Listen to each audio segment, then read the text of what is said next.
Quick question. If, during his trial, a serial killer offered the location of 20 children about to be trafficked in exchange for full immunity, would you take the deal? Keep in mind, if the children aren't rescued immediately, they'll disappear forever. But if the killer walks free, it's guaranteed he'll strike again. So what would you choose in that situation? Let me know your answer in the comments below. Anyway, on to the video. The story begins with the villain's inner monologue. He cries out to his parents, sharing all the shit he's been through. About a year ago, when he was living his best life, Truck Kun came out of nowhere and hit him with that isekai DLC. At first, he had no idea what was going on, so he bawled his eyes out. However, after seeing the maidens of that world and realizing there was a chance to not only get bitches but also return to Earth, he decided to lock in. He dived headfirst into grueling battles, doing whatever it took to make it out alive. He also worked on his bitchy nature, doing his best to learn courage and comradeship, traits he undoubtedly lacked as a regular teen from Earth. He understands that some of the things he's saying might sound like nonsense to them, but he hopes they believe him when he says he's gotten stronger, strong enough not only to one-shot Minotaur cheeks, but also to cultivate genuine relationships. Relationships with allies who wouldn't hesitate to die for him should the need arise. Allies who would offer up the cakes should he wish to partake. Of course, it wasn't easy, and he's lost count of the number of times he's fallen, the number of allies he's lost. But he can confidently say he's pulled through more than he's stumbled. And even as he yaps this monologue, he is preparing to rise up again, and hopefully, this will be the last time. After today, he'll finally be done with this shit and make it back to Earth, back to them. Done with his monologue, or maybe letter, the hero and soon-to-be villain rises to face his last foe. He takes one last look at his trusted comrades before decisively walking into the boss's room, the Demon King's room. As he does, he sends one last cry out to his parents. He begs them to pray for him. Pray that he can defeat the Demon King and return to them. Pray that he can forget all the shit he's been through ever since he came to this world. And most importantly, pray that the Saintess will be too tipsy to make good decisions tonight, because he indeed needed them cheeks. Anyway, the Demon King is waiting, so he should probably get going. This is a goodbye for now from their son, who misses his family and friends dearly, their one and only son, Kim Minsu. After ending his cry, monologue, or maybe letter, I don't know anymore, Minsu proceeds to blitz through the Demon King. He yeets him so fast the scene switches to celebrations at the kingdom. The atmosphere is predictably festive, with the citizens celebrating the Demon King's death. The same is true for the hero's party, who are having a ball in the palace. Unfortunately, the Saintess isn't drinking as much as he'd hoped, so the Cheek's forecast isn't looking great tonight. However, he'll still be returning to Earth soon, so at least there's that. Realizing he'll truly be leaving soon, Minsu lets out a tired sigh. After all the shit he's been through, he'd honestly never imagined that such a day would come. The Saintess chimes in, saying she's happy for him. For what it's worth, if she forgets all the times he cried like a bitch, she can genuinely say he'd done a great job. Receiving the validation, Minsu immediately starts sobbing. He knew this would make him seem like a crybaby in front of the Saintess, but god damn it, he missed his friends and family. He couldn't wait to be done with this crap and head home, especially now that he realized he'd be leaving this world a tragic virgin. The rest of the party tries to get him to stay, but the Saintess quickly shuts them down. She reminds them just how much Minsu misses his home, so asking him to stay would be too cruel. She rallies the others in bidding Minsu goodbye. Just as he'd been a hero and brought good fortune to their world, she hopes his future will be fortunate as well. The squad chimes in, yelling that it's only natural, since he's the hero, it's inevitable that his future will be blessed and gracious. 3 weeks later, and their bullshit couldn't have been more wrong. Minsu, the former hero, is nothing but a shell of a man. Despair doesn't even begin to describe the pain he's feeling. When he hurried home, what greeted him wasn't the loving face of his parents, but a complete stranger. Turns out, his mother had been killed in a hit-and-run accident. The worst part? She died while handing out flyers, still searching for him. Even with her last breath, she insisted that her son would never have run away from home. After her death, his father couldn't handle the sorrow and took his own life. He blamed himself for everything, believing it was his fault for failing to protect his family. As if that weren't enough, the hits just kept coming. He was expelled from school, and even the teachers rebuked him, calling him a good-for-nothing son, a stain on his parents' legacy. To make matters worse, his friends wanted nothing to do with him.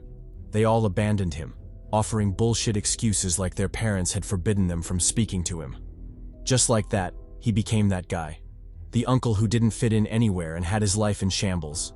Yeah, it was probably best to keep their kids away from that guy. When everything failed, he hoped he'd get some comfort from his relatives. However, all he got in return was a beating. They beat the shit out of him, blaming him for everything that happened. Because of him, their kin were dead, and the family had gone bankrupt trying to find him. He was cast away, told never to return, even after death. And so there he was, homeless, broke, abandoned, and most importantly, broken and without bitches. He had nothing to his name, and the bottomless pit in his heart grew larger. The more he thought about it, the more harrowing the despair became. Why was a hero who saved the world suffering so much? Why did it feel like everything and everyone had deserted him once he'd outlived his usefulness? How was any of this fair? He sank deeper into darkness and despair, wandering the city like a ghost. Eventually, he lost track of his surroundings and bumped into a man. The dude wasn't having that shit and started bullying him, mostly to show off for his girl, who was laughing her ass off at the spectacle. They called him a loser, the kind so pathetic he wasn't even worth picking on. Hearing the taunts, something in Minsu finally snapped. He flicked his dead eyes toward the bullies and asked why they weren't sad. If he had saved the world and still felt this broken, why couldn't they feel the same? With those words, his last shred of humanity vanished, replaced by a new purpose. He wanted everyone to feel what he felt. Utter despair. The man lost it too and grabbed him by the hair. He'd already been mumbling a bunch of bullshit. Did he want his mouth torn open? Minsu ignored him and called forth his sword, the sword of Durant.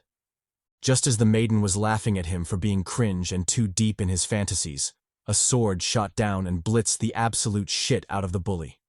His blood gushed like a fountain, drenching the wench, her laughter dying in her throat.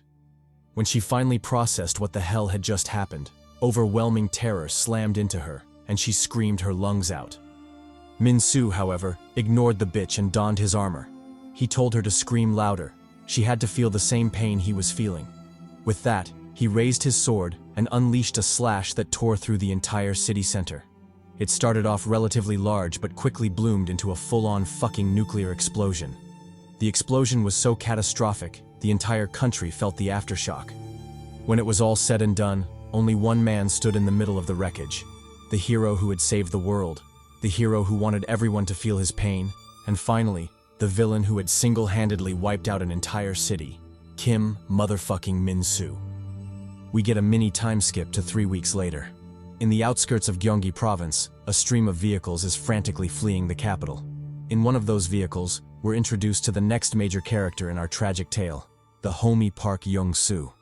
Just like the villain, he's got his own monologue rocking in the background. He says that everyone, at some point in their lives, has thought about the world ending. It might be because of nuclear war, a natural disaster, or even a zombie apocalypse. However, no one ever really considers that it could end because of a... Before he could finish, his mother told him to cut out that monologue bullshit and lock in. Who did he think he was? Deadpool? Upset and low-key embarrassed, Jeongsu flicked his gaze toward his sister, who was bawling her eyes out. She was upset that they couldn't evacuate with their father, who had unfortunately been held back due to some reasons. Being a good brother and finding himself idle after his monologue was so rudely interrupted, Jeongsu focused on cheering up his sister. He told her not to worry. Their father would definitely rendezvous with them in Busan. However, until then, she should try to keep her tears to herself. Their mother was already a terrible driver. Who knows what shit show would happen if she got distracted by her crying. Just as he was about to throw more shade at the woman who killed his monologue vibe, a motorbike rushed by, shutting down the entire freeway. Following the halt was a policeman's panicked voice, announcing that the hero was closing in on them. He instructed everyone to abandon their vehicles and flee on foot. Otherwise, no one would be able to escape alive. The citizens heard hero and death, and said say no more. They quickly abandoned their vehicles, fleeing frantically on foot. Just as the officer was about to warn them to slow down, a tank came flying in, crashing the shit out of him. This sudden change caught everyone off guard, and the entire place erupted into chaos. The citizens ran around like headless chickens, trampling anything that dared to get in their way. Amid the carnage, the Park family also fled, forcing their way through the chaos in a desperate bid to survive. At first, things were going smoothly, but soon the younger sister, Dabin, began to fall behind, forcing Jeongsu to carry her, further slowing their escape. Meanwhile, the hero was on the move, swiftly closing the distance on the fleeing civilians, leaving a trail of death and mangled corpses in his wake. Watching the civilians flee so pathetically, Minsu sneered in disgust. The very idea that they still clung to hope of escaping, was revolting to him. Did they really think they could survive while everyone else was dying? Did they truly believe they deserved to live, to love, and to enjoy life while he was out here in the drought, without a single coin or bitch to his name? Nah, fuck all that. He was going to kill them all. As he went on a rampage, the scene shifted to Jeongsu and his sister. Predictably, the young Chad was sweating bullets as he weaved through the crowd in a frantic escape. His breathing was already labored, but he grit his teeth and pushed on. Unfortunately, there's always that one asshole in the apocalypse, and in this case, it was the bastard who bumped into Jeongsu and knocked the bear out of Dabin's arms. It was quickly trampled and kicked under a vehicle. Seeing this, Dabin immediately yanked Jeongsu's hair. The sudden jolt scared the shit out of him. For a second, he thought the hero had caught up to him, or worse, that Diddy was coming in for seconds. Luckily, it was neither, and all he had to deal with were his sister's tantrums. He told her to forget about it, that they could always get her a new toy. But Dabin insisted this one was special. It had been a gift from their father, the last one he gave her before he left. So Jeongsu had no choice. He had to retrieve it. He sighed in annoyance, but in the end, his love for his sister won out. He sat her on top of a vehicle and told her to keep an eye on their mom and the path she took. Then, without wasting another second, he backtracked to find the toy. It was a hustle, but fortunately, no one was dumb enough to get in his way while fleeing for their lives. Eventually, he spotted the teddy and reached for it, just as the hero descended upon them, sword raised and ready to strike. With a single slash, he tore through the area, butchering everything and anything in his path. Blood flowed like rivers, and the entire cityscape erupted into a doomsday-like hell. When he finally came to, Jeongsu couldn't process what the hell he was seeing. The entire area had transformed into a nightmarish abyss, littered with corpses and heavy with the stench of charred flesh. His gut dropped in an instant. Where was Dabin? His mother? His grandmother? Panic took over as he rushed forward in a frenzy, desperately searching for them in the midst of the hellish ruin. Then, to his horror, he stepped on something, his sister's bloody arm. The sight made him freeze. Heart pounding, he frantically shoved aside the rubble, trying to reach her.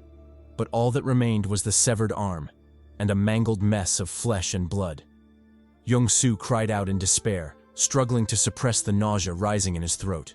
He collapsed to his knees, trembling as the reality of losing his entire family sank in. Behind him, soft and deliberate footsteps approached.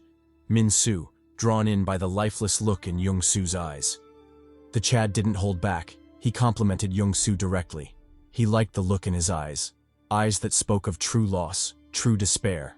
Eyes just like his, devoid of hope, love, and of course, bitches.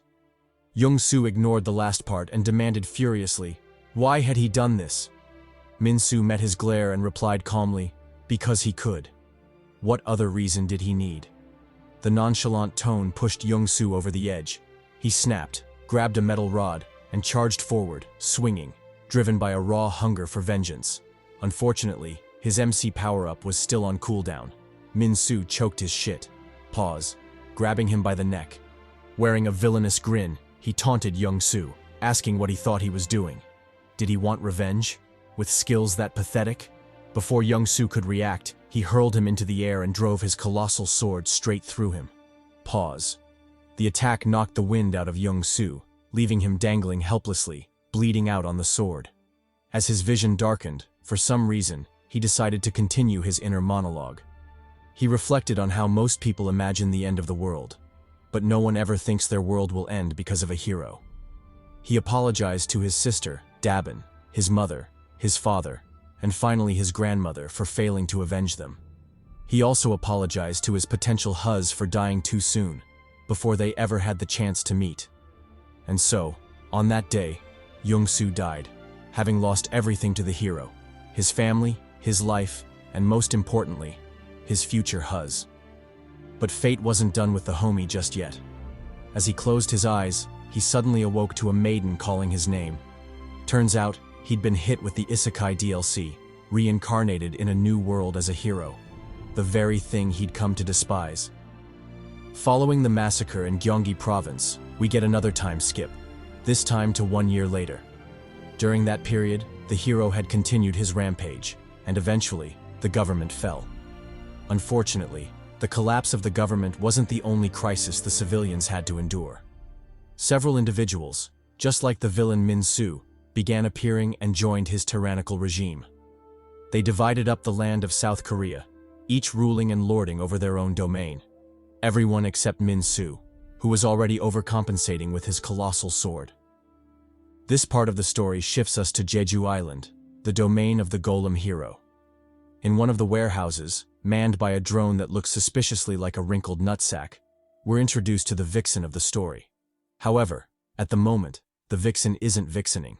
She's visibly sullen, mumbling about how she wants to die. Beside her lay a friend who rebukes her, warning her to cut it out with the jinxing nonsense. Did she want all of them to die?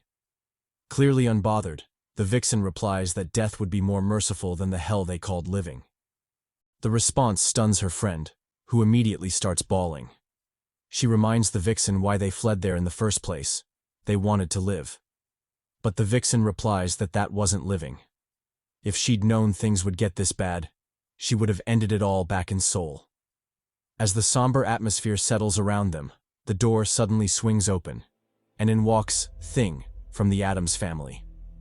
The monstrosity quickly rounds them up, herding them outside like a flock of sheep. Soon, under the guidance of several more things, the scattered groups are combined and lined up like prisoners in a labor camp. When everyone was finally assembled, the ruler of the domain, and the new villain of the story, made his grand entrance. He scaled the crouched hands that obediently lowered themselves into makeshift stairs. Upon reaching the raised platform, the hero accepted their killer salute with a cocky grin aimed at his terrified subjects. Wasting no time, he flexed his power, snapping his fingers and conjuring a speaker golem out of mere sand. Satisfied with the display, he launched into his cheerful speech. However, halfway through his bullshit, he noticed the listless expressions on the crowd's faces and frowned deeply. Why did they have that dead look in their eyes? Did they hate working that much? Or worse, did they hate him? The thought struck him as absurd. In his opinion, he was a benevolent lord. If they'd been under the rule of the vampire hero or the hero of faith, their fates would have been worse than death. They could have been drained of blood, or worse, brainwashed into one of those fanatical religious heretics. He genuinely considered them lucky, but clearly, that sentiment wasn't shared by the subject who kept staring up at him with that same damn listless gaze. Enraged, the hero began cackling darkly. He glared at the subjects, pests who'd clearly forgotten their place. Seemed like he'd been too lenient with them. Well, it was time to correct that. Noticing the hero's raised hand, the crowd broke into a panic. They frantically scurried to escape, each one concerned only with their own life. But it was too late. With a casual flick of his finger, the hands unleashed a gale of destruction that mercilessly tore through the civilians. Their anguished moans died in their throats as their bodies collapsed to the ground, lifeless. Unfortunately, one of the casualties ended up being the vixen's friend, who literally died choking on her own blood. She'd tried to call out to the vixen, but the maiden hadn't started her redemption arc yet, so she nonchalantly ignored her. Up on the platform, the hero kept going, flicking his fingers a few more times, decimating civilians with every snap. When things finally calmed down, the survivors made their way to the farm, their place of labor for the day. Among them was the vixen, still wearing that same sullen, unbothered look, as if her friend hadn't just died seconds ago. As she busied herself with her work, an old lady came forward and filled up her basket. She told the vixen to take a walk. She looked like shit and clearly needed one. The maiden expressed her gratitude, picked up a tangerine, and prepared to leave.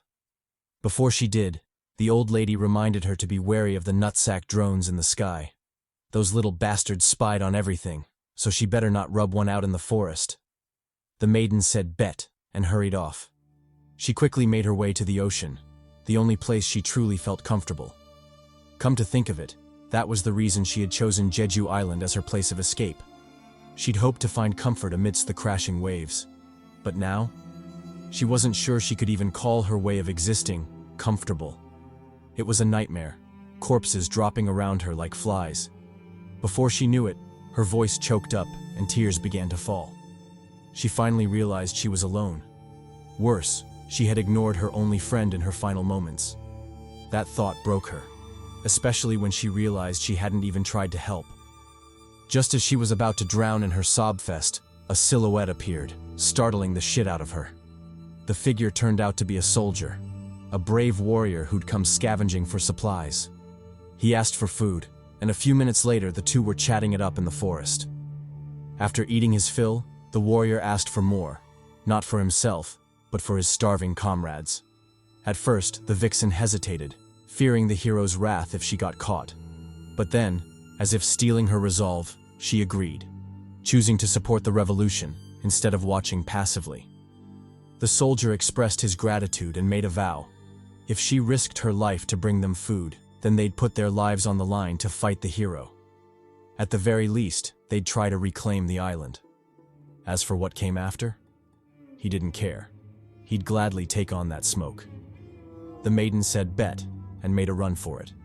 Since the surveillance drone wasn't focused on their location yet, now was the perfect time to move. She quickly returned with a basket of tangerines, a fire of hope and determination burning in her chest. Never again would she watch passively as those close to her died.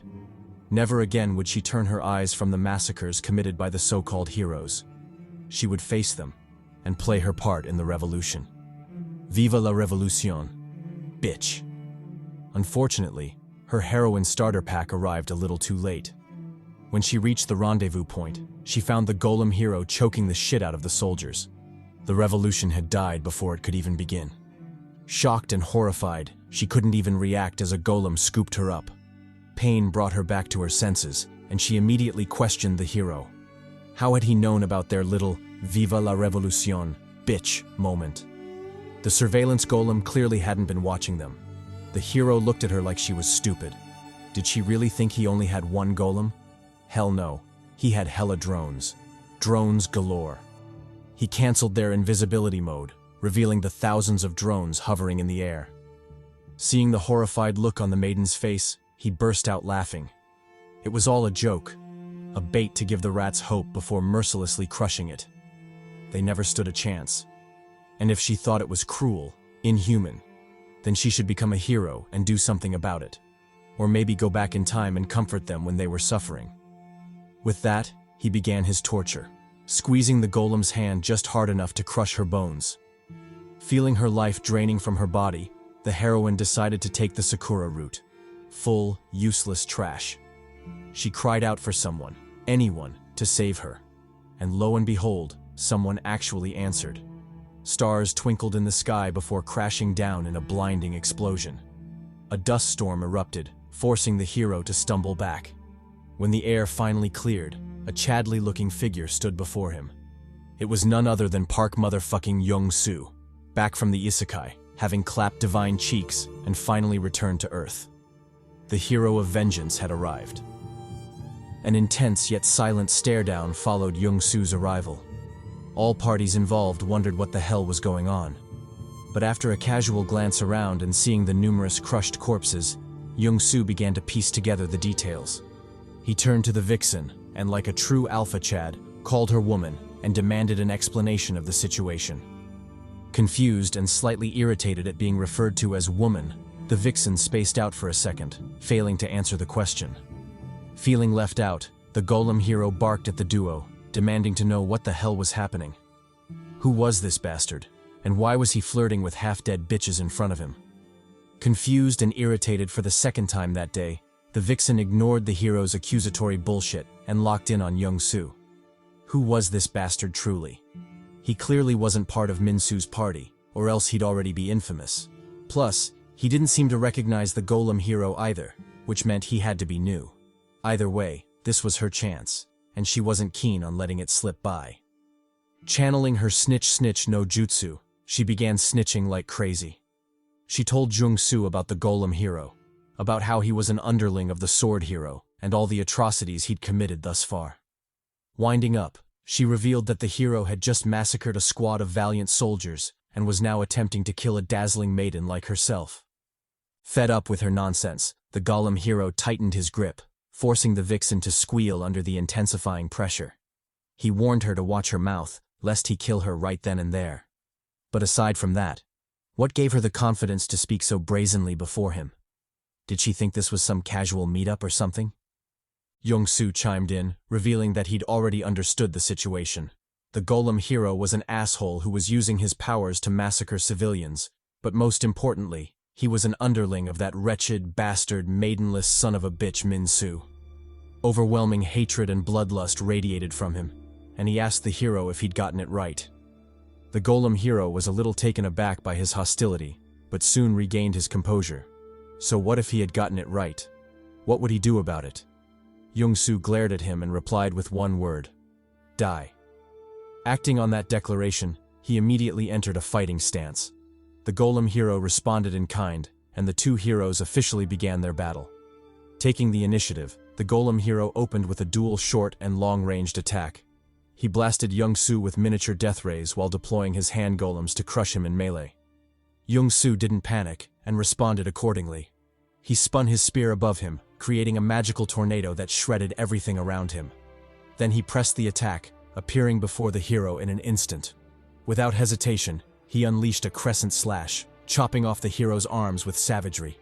Intense pain streaked through the hero's body, and he instinctively screamed. He wanted to curse Jeongsu out, but a brutal kick to the jaw shut him right up. Having subdued the enemy, Jeongsu told him to confess. How well did he know the sword hero? The golem hero responded with an enraged shout, saying he didn't know what Jeongsu was talking about. To this, Jeongsu chopped off a leg, shutting the lying bastard up. With an intense gaze, he warned the hero not to fuck with him. Every time he lied or omitted details, he'd chop off a body part. Resuming his interrogation, he repeated his previous question. Did he know the sword hero, or nah? The golem hero replied that he did, the trauma from the pain still evident. He then glared at Jeongsu, refusing to answer his next question. Where was the sword hero right now? Without hesitation, Jeongsu chopped off another leg, reminding the goldfish-brained hero of the consequences of defiance. Then, as somber as ever, he repeated the question. Where the hell was that bastard Minsu? The golem hero broke into tears, begging to be spared. He'd do anything if it meant he could survive. Jeongsu straight up rejected the offer. First of all, saying anything was wild. He might have been tempted if he were a huzz, but unfortunately he wasn't. Second of all, the hero's death was inevitable. Since he'd given up on being human, it was unavoidable that he'd die here. However, if he answered all the questions honestly, Jeongsu would at least grant him a swift death. The golem hero smirked at the absurd counteroffer and chuckled coldly. He wasn't talking to Jeongsu but to his precious golems behind him. With those words, the hundreds of golems attacked, directing a portion of their forces toward the vixen as well. Surprised by the unexpected stray, the vixen stuttered in disbelief before getting absolutely swarmed. Meanwhile, the golem hero used that opportunity to escape. He deployed his hand golems, using their flight to carry him into the distance. As he did, he reflected on how things had ended up like this. Just like Minsu, he'd also been summoned into another world as a hero. The story followed the obvious tropes. He killed the princess and clapped the demon king. Oops, sorry, got that backwards. He clapped the princess and killed the demon king. Or maybe he clapped both. Who knows? Anyway, he quickly wrapped things up and returned to Earth. When he did, he was expecting a little gratitude, some kind of compensation for everything he'd done. especially since the Demon King's next target would have been Earth. In a sense, saving that world was like saving Earth. However, just like Minsu, his reception wasn't all that great. He came home to a father who didn't want anything to do with him. All attempts to get help, even just a basic roof over his head, resulted in utter failure. The government and system failed him, forcing him to become homeless. As if that wasn't enough, he couldn't get work to support himself since he was technically still a minor. Most of the places he tried chased him out as soon as they discovered his age. Don't even talk about compensation for his labor. Those bastards stole that too. Worst of all, he was, as most have guessed already, without Huz. A pitiful human indeed. Back in the present, the hero was continuing his escape when he heard a rumbling behind him. He tensely looked back only to see Jeongsu in a fighting stance, ready to attack. Without hesitation, Jeongsu coiled back, preparing a nasty spear throw. He delivered the golem hero's final verdict: death by thrusting. Pause. Picking up on the disastrous shift, the hero unleashed his trump card, the praying flower attack. It was a devastating blow, capable of leveling an entire city.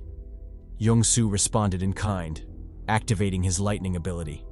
He coated his spear with it, boosting the output by a shit ton. Then, without mercy, he hurled it forward, splitting the sea and crashing headlong against the destructive laser beam. The spear broke through, cleaved the sky, and pierced right through the fleeing hero. It left a gaping hole in his chest, obliterating his heart and half his torso. When the dust settled, the only thing left was a mangled hero, thus marking the fall of Earth's first villain. The golem hero, destroyer of Jeju Island and countless innocents, had died a tragic virgin. Damn. Meanwhile, in another world, a celebration was underway. It was a festival honoring the hero who'd killed the Demon King and saved their world. The mages and citizens gathered, wishing the valiant hero happiness. They prayed that he'd find as much joy as he had brought to their world. Unexpectedly, the valiant hero turned out to be none other than the golem hero who had massacred thousands, and now lay dying tragically after losing to Jeongsu. Following the hero's death, all the golems under his control collapsed as well. The long-imprisoned civilians on the island finally regained their freedom and joyfully reunited with their families. A cheerful, bustling atmosphere spread across the island as they celebrated the fall of one of Earth's mightiest foes. Meanwhile, in the bushes nearby, the true hero, Jeongsu Park, watched all of this in envy. He envied the families lucky enough to reunite, since that was something he'd never have. A shadow of sorrow streaked across his face as he sighed regretfully at the thought. Lost in his mind, he barely picked up on the rustling bushes behind him. Acting quickly, he thrust his spear, stopping inches from the peeping Tom spying on him. Turns out the peep was the vixen, who, come to think of it, still hadn't been given a proper name. In fact, the neglect was so bad that the maiden herself introduced herself as the field girl. Cringing at the awkwardness, the vixen tried to change the subject and asked Jeongsu what he was doing hiding in the bushes. Was he practicing his stalker skills or something? Anyway, the civilians were curious about the hero who had saved them, so he should probably go say hi. Jeongsu flicked her a dismissive glance and declined immediately. He had no desire to be acknowledged for what he'd done. Besides, seeing another hero would just revive the civilians' fear instead. The whole thing sounded like a hustle, so why should he bother? Watching the slowly retreating Jeongsu, Field Girl flashed a gentle smile. He might say he didn't care, but it was obvious he was just a big, fluffy tsundere. Otherwise, he wouldn't have been so thoughtful and considerate toward the civilians' feelings. Jeongsu flinched at her words, knowing he'd been seen through. He didn't drop his facade, however, telling Field Girl to think whatever she wanted. Besides, they wouldn't be seeing each other again anyway. Realizing she was about to be written out of the story, the vixen immediately locked in. She first asked Jeongsu what his plans were. Did he intend to kill all the heroes? Jeongsu immediately confirmed. With a look of deep hatred in his eyes, he explained his plan. He would kill the sword hero and anyone foolish enough to side with him. The vixen followed up with another question. What was his reason? Revenge? Jeongsu confirmed again. Was there a better reason? He couldn't help but wonder if the vixen was slow or something. Otherwise, she wouldn't be asking such obvious questions. Ignoring the contempt in Jeongsu's eyes, the vixen did the most cliché thing ever. She asked to be brought along. Jeongsu looked at her like she was crazy. Was she really dense in the head, or just suicidal? Why would she ask something so ridiculous? Clearly self-aware, the vixen hurried to explain. She knew Jeongsu regarded her as dead weight, but that couldn't be further from the truth. He might say he intended to kill the heroes, but did he even know where they were? What abilities they had? And even if he did, how was he planning to get to them? He clearly didn't have a clue. That's where she came in. She would be his guide. She knew everything about the heroes and how to reach them. She could connect him with the human resistance, help him acquire supplies and resources, everything he'd need for his campaign. All she was asking for was a chance to be his guide. Moved by her resolve and her bullshit resourcefulness, Jeongsu asked about her reasons. Why was she willing to go that far? To endanger her life? The vixen replied that she was weak. Taking out a photograph of her family, she explained that she wanted revenge for their deaths, but was too weak to get it herself. Therefore, she was pinning her hopes on him, hoping she'd realize her revenge through him. A sorrowful silence followed her words, and the two settled into a somber quiet. Neither the civilians celebrating nearby, nor the heroes across the land, knew that a silent contract had just been signed in the depths of a random forest, a contract that would shape the fate of the world. Like a true Chad, Jeongsu issued the final warning. If she didn't mind being used and abandoned, then she could follow him. The vixen readily agreed. She loved that harsh, kinky shit, so why would she hesitate? Fast forward to a while later, and the duo were seen planning their next move. After careful consideration, Field Girl offered two potential targets: a nearby hero who was a pain in the ass to deal with, or a hero who was further away but considerably less annoying. Which would Jeongsu prefer? Jeongsu answered without hesitation. He'd go for the one who'd die the quickest. Everything else was irrelevant. The vixen chuckled at the reply. She had a feeling he'd say something like that. Anyway, if that was his requirement, then their next target would be the Sea Dragon hero.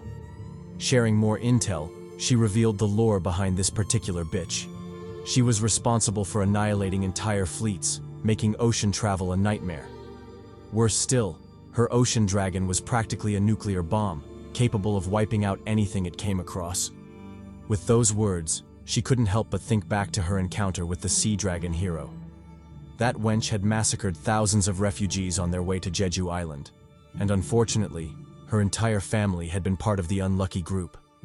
Breaking out of her trance, tears welled up in her eyes, threatening to fall. She barely managed to pull herself together and face Jeongsu. The MC, in return, told her not to be afraid of the Sea Dragon hero. All she needed to know was that the bitch deserved death, and they'd kill her. But that aside, how were they supposed to get to her? If they were going to fight at sea, then they'd need a boat. Field Girl smirked mysteriously and told him to leave that to her. She knew exactly where to find the help they needed. Fast forward again, and the duo were now by the shore. In front of them stood a squad of Marines, and behind them a fully functional warship. Turns out they were also survivors of the Golem hero's tyranny. After he died, they had reclaimed their stolen ships, and here they were. With a solemn salute, they greeted Jeongsu, promising to be at his service. For the sake of their fallen comrades, they were willing to follow him anywhere, even into the depths of hell. Meanwhile, hundreds of kilometers away from Jeju Island, the scene shifted to a world of storms and lightning. Amidst the roaring waves and towering tsunamis, we were introduced to the target of Jeongsu's hunt, the Sea Dragon hero. Seemingly sensing a foreboding presence, the Sea Dragon rose from its slumber and peered into the distance. The hero noticed its unease and calmly comforted it. There was no reason to be worried. With melons as busty as hers, they had nothing to fear. Okay, she didn't say that, but goddamn. Shifting back to Jeju Island. On the coast where the land bled into the sea, a makeshift funeral was underway. Officiating the ceremony was a jacked-up Marine, lost in his thoughts as he smoked a cigarette. After brooding in silence for a while, he was joined by the captain, who noticed his solemn demeanor and sighed heavily. Suppressing the worry in his voice, the captain informed the Marine that they'd be leaving in 2 hours, so for his sake, and the crew's, he'd better lock in. The Marine ignored the warning and challenged him directly. Were they really doing the right thing? Should they be supporting Jeongsu? Sure, he had killed the Golem hero, but that wasn't enough to decide whether he was friend or foe. And even if he was a friend, what guarantee did they have that he could defeat the Sea Dragon hero, let alone the vastly superior sword hero, Minsu? The whole situation was a gamble, and he didn't know how to play it. He looked back at the graves of his fallen comrades and let the last of his doubt slip out. He wasn't sure if he wanted to go back to that hell, not on his own accord at least. The captain stared at the broken Marine and replied with confidence. He didn't know whether Jeongsu was a friend or foe, and honestly, he didn't care. All he knew was that Jeongsu intended to kill the heroes, and that was enough for him. After losing 300 of his men, good men he had treated like sons, he no longer cared if he had to team up with the devil himself. As long as he could avenge his crew, he would be satisfied.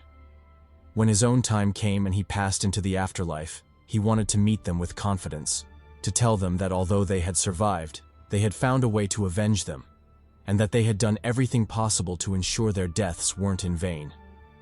Tears welled in the Marine's eyes as he listened to his captain's words. He vowed to follow him anywhere, even into hell itself. No matter where Jeongsu's allegiance lay, he would do his best to ignite the flames of freedom in his country. Fast forward an hour later, the warship was now on the move. In one of the cabins of the mighty fortress, a strategy meeting was underway. True to her position as strategist, the field girl promptly shared intel, a drawing of the hero and her sea dragon. Taken aback by the awful and straight-up garbage sketch, Jeongsu asked if she was serious. Even a kid's doodle wouldn't be that bad. Blushing, clearly embarrassed, the field girl told him not to worry about the art. The real value was the intel. What she truly wanted to convey was that, unlike the other heroes, the Sea Dragon hero was like two heroes in one. Both she and her dragon could be considered individual heroes. Frowning, Jeongsu asked if they could act independently as well. Vixen replied that although it was possible, it was unlikely. In all her appearances, the hero always fought in unison with the dragon, standing atop its head. The beast itself never moved unless ordered by her. As far as Vixen knew, they could consider them a unit, the hero as the brains and the dragon as the brawn. Jeongsu nodded in understanding and asked his next question. What were their attack patterns? Field Girl answered that they were simple. The dragon attacked with its breath and slammed with its body, purely offensive. All defense was left to the hero. Jeongsu frowned. Simple or not, the combination covered both offense and defense. Things wouldn't be as easy as he'd hoped. He was about to press further when a blaring alarm drew everyone's attention. Without hesitation, he grabbed his spear and sprinted outside. What he saw was chaos, a panicked crowd frantically rushing to their stations. Confused, he seized a soldier and demanded to know what was happening, why everyone was running around like headless chickens. The soldier stammered that they were under attack. Countless unidentified creatures were closing in, and it wouldn't be long before they were swarmed. Meanwhile, on the bridge, the captain was receiving a clearer analysis. The ship's radar had picked up a swarm of sea beasts, all charging straight toward them. Terrified, the radar operator shouted over the PA system, warning everyone to brace for impact. The gunners were granted free rein to fire at will.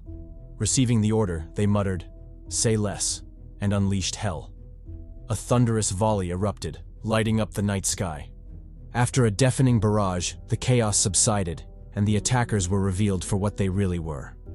To everyone's shock, they weren't even sea beasts, just fish. The crew was stunned, everyone except Jeongsu, who knew it was only the beginning. He roared at the crew to lock in, warning them that the true enemy was finally making her move. True to his words, a massive whirlpool tore open the ocean, and from it rose a colossal dragon. Its draconic roar split the heavens, deafening all who heard it. Atop the beast's head stood the hero herself, the busty Suashin. Without hesitation, she gave her command to her dragon, Dracaris. Oops, wrong story. Realizing shit was about to hit the fan, the captain ordered the ship to dodge, but Jeongsu cut him off, demanding the anchors be dropped instead. Though skeptical and terrified, the captain backed Jeongsu's call, commanding his crew to abide. This time, they were betting all their chips on him. The anchors plunged, rooting the ship in place. Before they could react, The dragon exhaled, spewing a torrent of searing flames toward them. Jeongsu didn't panic. He called forth his second spear, Ansil, the shield spear. Crimson light cracked through the night, and from it emerged an ominous, cross-shaped weapon. Gripping it tight, Jeongsu willed it to awaken. The weapon responded instantly, manifesting a star-shaped barrier before the ship. Still unconvinced of their safety, Jeongsu barked one last warning, urging everyone to get down lest they lose their heads in the clash. His words had barely left his lips when the dragon's breath struck, splitting the sea and shattering the skies. A thunderous explosion followed, lighting up the night, marking the epic beginning of the grand battle for freedom. The sea waves churned as the tremendous pressure from the clashing magic power blanketed the ocean, suppressing all those unfortunate enough to be caught in the battle. Meanwhile, the mortal soldiers were facing the worst of it. Not only could their weak, feeble bodies not handle the strain, but the mental pressure of knowing they were holding Jeongsu back weighed heavily on them. They knew for a fact that Jeongsu wasn't fighting back because he was protecting them, and that only made them feel even more useless. Fed up with being a bunch of useless sakuras, a soldier finally called out to the captain, urging him to give orders. At the very least, they had to do something to help Jeongsu. Hearing the shout, the captain finally snapped out of his daze. He quickly picked up the PA system and relayed his orders to the soldiers on deck. Everyone and their mothers were to prepare for battle. Their target was the hero and her sea dragon. Do everything possible to run interference and buy Jeongsu some wiggle room. The soldiers said bet and set to action. They quickly let it rip, launching a shit ton of missiles at the duo. The missiles corrected their trajectories mid-flight, arched over Jeongsu's barrier, and continued straight toward the sea dragon hero and her giant worm. Noticing the threat, the sea dragon hero immediately deployed defensive measures. First, she gave a quick tease at them boobies, because that bounciness alone was enough to ricochet the missiles back to the senders. Next, she took the more conventional route, setting up a magic barrier. Chanting a spell, she erected the Shield of Atlas, successfully blocking the incoming barrage. The move left the captain flabbergasted, as he hadn't expected her to act like that. Normally, the heroes just tanked missiles without a care, since they never did any real damage anyway. His goal hadn't been to harm her, but to distract her long enough to buy Jeongsu some breathing room. Nevertheless, he wouldn't be discouraged by just one failure. If it didn't work the first time, he'd just spin the block on her ass a couple more times until something eventually stuck. He gave his next order, instructing the soldiers to launch everything. Empty the magazines, dump every round, fire all the rockets, let that busty hero drown in explosions. Cough cough, sorry, I meant very evil hero. The soldiers said bet and let them fly. They unleashed everything on her, blanketing the sky in fiery streaks of rockets. Meanwhile, Jeongsu immediately began to feel a change. The crushing pressure from the sea dragon gradually started to lessen. He soon realized it was due to the unique relationship between the hero and her dragon. Turns out the maiden was sharing her mana with the beast. Normally, she channeled all of it to the sea dragon, making its attacks tyrannical. However, with the bombardment from the ship forcing her to shield herself, she was now diverting a portion of her mana away, decreasing its output. This delighted Jeongsu, who inwardly praised the sailors. Seemed like they weren't that useless after all. He predicted that if things continued like this, the sea dragon hero would eventually run out of mana, and victory would be theirs. Feeling confident, Jeongsu stepped forward, aiming to press the advantage and speed up her demise. Unfortunately, things never go smoothly. After realizing Jeongsu had discovered her weakness, the sea dragon hero decisively changed tactics. Since blocking was putting her at a disadvantage, she'd make it so she didn't have to block at all. The simplest way? Destroy the ship. Grabbing her tossed trident, she switched her grip and entered a throwing stance. Without hesitation, she chanted the Spear of Atlas spell, buffing the weapon and yeeting it at the incoming missiles. The trident shredded through them like butter, setting off premature explosions, then traced a blazing arc through the sky, attempting to bypass Jeongsu's shield and strike the ship directly. But Jeongsu was one step ahead. He quickly expanded the surface of his magic barrier, successfully blocking the attack. Unfortunately, the sea dragon hero still had more up her sleeve. Deploying a divine fingering technique, she flicked her fingers upward, easily changing the trident's trajectory. Then, as if recalling her late-night jerking sesh, she unleashed a combo of finger techniques, going absolutely wild with them hands. The moves were so graceful, I was low-key tempted to see what that felt like. Meanwhile, the sailors on the ship weren't having such a great time. The trident tore through every obstacle, mowing down sailors left and right. The ship descended into chaos, racked by explosions with every sweep of the weapon. The sailors were powerless, massacred by the dozens. Finally, the last man standing ran toward the captain, hoping to shield him with his dying breath. Unfortunately, the trident was too fast, mowing him down before he could fulfill his noble goal. That left the captain all alone, with no one but himself to face the incoming strike. Blood and gore sputtered across the glass, marking his tragic death. Meanwhile, the trident maintained its tyrannical charge, hurtling straight toward Jeongsu. With Dragon's breath coming from the front and the trident ambushing from behind, Jeongsu suddenly found himself in a perilous situation. He had no way to protect himself. The Sea Dragon hero grinned in victory, shouting for Jeongsu to just die already. The trident struck, and blood sputtered like a fountain.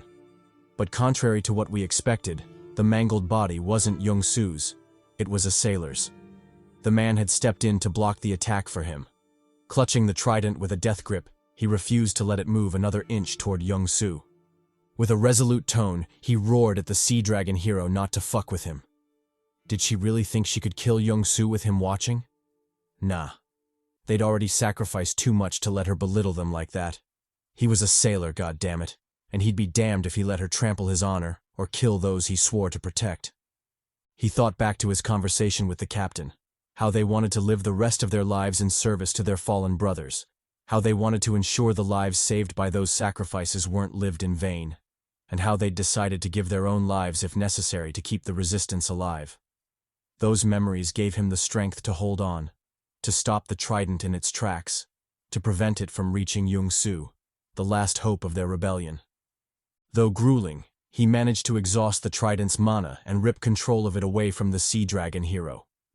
Dying, he cracked a triumphant smile and uttered his last words, asking Jeongsu to continue the resistance and wield the trident well. Just like his brothers before him, he was sacrificing his life for the cause. He only hoped all their sacrifices would be worth it. With that, he breathed his last, going to reunite with his brothers in the afterlife. Jeongsu glanced down at him with a mixture of sadness and resolve. No words were necessary. He would definitely continue the struggle. At the very least, he'd make sure their deaths weren't in vain. With that thought, he grabbed hold of the trident and began the binding process. A cold, freezing aura seeped from it, marking its official debut. The glacial trident had been born. Meanwhile, in the afterlife, the sailor finally reunited with his fallen brothers. He apologized for keeping them waiting, but told them he was here now. Hugging them tightly, he embraced them with confidence, knowing he had kept his promise. He died honorably, contributing to the resistance. This time, he hadn't run away. Shifting back to the fight, we are given a bit more lore about the Sea Dragon hero. Just like all the heroes we've come to know thus far, she was also summoned to another world. In her case, it was to an aquatic world full and brimming with all sorts of marine life forms and kin. Of course, back in those days, she was still a young maiden and not the busty mommy we currently know. However, she still had a little bit of that maiden charm. In a pixelated form, of course. The world she was summoned to was called Atlas, the world of sea dragons, and for some reason Kratos was also there, just chilling, blending in with the masses and trying to fool people with his ridiculous disguise. Someone go tell this bastard he ain't Superman. Changing his iconic paint from red to blue isn't enough to fool anyone. Anyway, as the new hero, Sua Shin was introduced to the royalties of that world, and the one who summoned her. He turned out to be a jacked-up dude, flexing his abs and wielding a trident, the same trident Sua would later carry. Delighted, the King of Atlas asked her how she was doing. She certainly looked way more composed than she'd been a while earlier, back when she'd just been summoned to that world. So, was he to take it that she'd accepted her role as the hero and all the responsibilities it held? Sua replied with an uncertain, kinda. She was still getting accustomed to the whole idea. The fact that she had been summoned to a strange world and tasked with fighting and killing a demon king to make it back home was way too surreal for her. The king consoled her, encouraging her to take it one step at a time. Eventually, she'd come to accept it. But until then, he had something to give her. Something that would probably make the journey more bearable. To Sua's bewilderment, he handed her his trident. He then explained that it was a divine artifact passed down through time and many generations. It was crafted specifically for the chosen hero who would appear should the world need them. As for its abilities, it had many, but one would definitely interest a flatboard maiden like herself. Rumor had it that the trident would contribute to the bounciness and fullness of her plots. But that's information divined by the thirsty narrator, so she should take it with a grain of salt. Either way, it wouldn't hurt to wield the trident. Sua said bet and grabbed it. She soon realized that the trident was way heavier than she'd expected. If the seemingly light thing could be this deceivingly heavy, then maybe, just maybe, the flatboard to busty rumors weren't all that ludicrous. Oblivious to the hero's, or rather the narrator's, pervy thoughts, the king continued with his explanations. He explained that the trident held great significance in the kingdom, as it signified the acceptance of a hero. It also meant they'd support her wholeheartedly and put their trust and lives in her hands. Without a doubt, if she were to accept the trident, and by extension her role as their hero, it wouldn't be an exaggeration to say their life and death would be completely up to her. So, what did she think? Would she accept this noble role? Sua decisively nodded in agreement. She wasn't delusional enough to miss such an opportunity. In return, the king knelt before her, officially making his vows. He would be her humble servant, protector, and guardian. He would eliminate all those who stood in her way of destroying the Demon King. Then, as if it wasn't creepy at all that a grown dude was kissing a teenage girl, he grabbed her hand and gave it a smooch. Back to the fight with Jeongsu. Now that we understand the significance of the trident to the Sea Dragon hero, we can understand her ferocity at having it stolen from her. She barked at Jeongsu, demanding that he return the spear immediately. It wasn't something he could so casually taint with his unworthy hands. Saying so, she willed her sea dragon to attack, determined to reclaim the trident no matter what. Jung said, bet, that he'd return it right away. He'd throw it back to her, right through her skull, of course. Enraged, the sea dragon attacked immediately. It blasted a dragon's breath towards Jeongsu, evaporating the sea's surface with its might. Jeongsu didn't panic and faced it head-on. Instead of blocking with his shield, he decided to fight offense with offense. Deactivating his shield, he reared his hand back for a nasty throw. Then, without hesitation, he went on a short trot before yeeting the trident straight at the sea dragon hero. The trident shot off with a booming shockwave, freezing everything in its path. When it clashed with the dragon's breath, it only halted for a split second before freezing that as well and resuming its charge towards the hero. Panicked, Sua decided not to take any chances.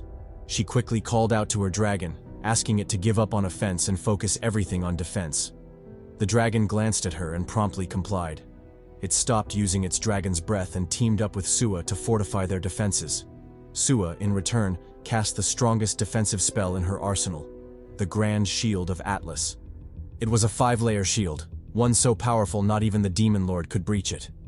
Flashing a cocky grin, she told Jeongsu to go ahead and try it. She was certain he wouldn't be able to leave even a scratch on it. Before her words could settle, the trident froze the outer shield before obliterating it. It then moved on to the 4th shield and did the same. Then, as if replaying a scene from the hero's worst nightmare, the trident proceeded to freeze and obliterate the remaining shields, leaving Sua completely horrified. Finally, after exerting all her strength and even using the bounciness of her plot, she managed to stop the trident's charge on the last shield. Exhausted and sweating from the strain, Sua wiped her brow and prepared for a counterattack. But to her shock, Jeongsu, the target of her soon-to-be vengeful dragon's breath, was nowhere to be found. Before she could piece together what the hell was happening, a cold voice called out, announcing that he was below her.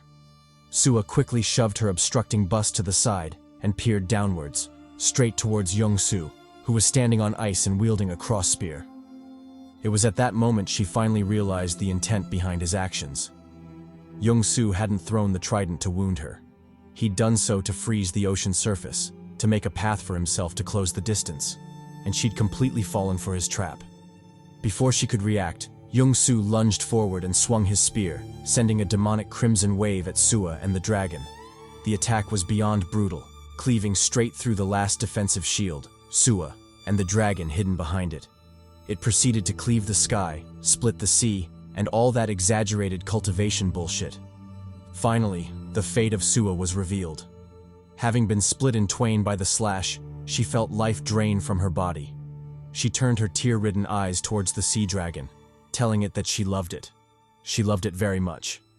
Then, as if the pause had been lifted, the duo split in two, their bodies drifting apart in a flood of blood and gore. Meanwhile, we are thrust into another flashback, specifically one explaining the weird relationship between the hero and her sea dragon. After defeating the Demon King in a grueling battle, the hero, Sua, let out a tired sigh. After so much suffering and carnage, they'd finally done it. They'd finally taken down this cursed giant bird. The sea dragon, revealed to be the transformed form of the king, chimed in, congratulating her on her hard work. He then swooped her up, nestling her in a princess carry, which honestly, I still don't know how to feel about. I mean, isn't she still underage? Fucking PDF file. Anyway, the horny king ignored all the red flags and planted a wet one on her lips. Sua, in return, leaned closer, returning the kiss. Then, as if remembering something, tears inescapably welled up in her eyes. Confused, the king asked what was wrong. Why was she crying on such a joyous day? Sua didn't hide anything and shared her worries. Now that the Demon King was defeated, her return was approaching, and so was their time to say farewell. Although she was happy to return to her family, the idea of separating from him, her groomer, was saddening. The king, clearly keen on not letting his investment go to waste, told her he'd join her. He'd follow her to her world. Since he'd already fulfilled his duty as the King of Atlas and the Demon King had been defeated, he didn't see anything wrong with accompanying her to Earth to fulfill his role as her man and she as his hus. The citizens, however, were less than pleased about his sudden declaration. When they returned to the palace, they vehemently disagreed with the king's decision. They argued that it could be dangerous, pointing out that the world might be fundamentally different from their own. What would he do if the world turned out to be uninhabitable for a creature such as him? The king countered, telling them not to worry. If the hero could adapt to their world, what was preventing him from doing the same in hers? Besides, things were peaceful now, and a new heir had been chosen. What other reason did he have to stay? He would rather accompany Sua and live the rest of his life fulfilling his role as a partner. Thus, things were settled, and the departure date quickly arrived. Kneeling before the teleportation gate, the couple officially confirmed their relationship. They got engaged, completely ignoring the wrongness of it all. Come on, man. She's underage, and he's an old geezer with a kid older than her. How does any of this make sense? Anyway, I'll ignore it for now and continue with the story. Contrary to the blissful life they'd expected to live back on Earth, things couldn't have gone more wrong. Shortly after arriving, the king realized his sea dragon physique wasn't suitable for surviving there. It quickly began breaking down, with chunks of his organs and teeth falling out. Gradually, it became incredibly difficult to maintain his human form. Of course, he kept all this a secret from Sua, leaving her in the dark about his struggles.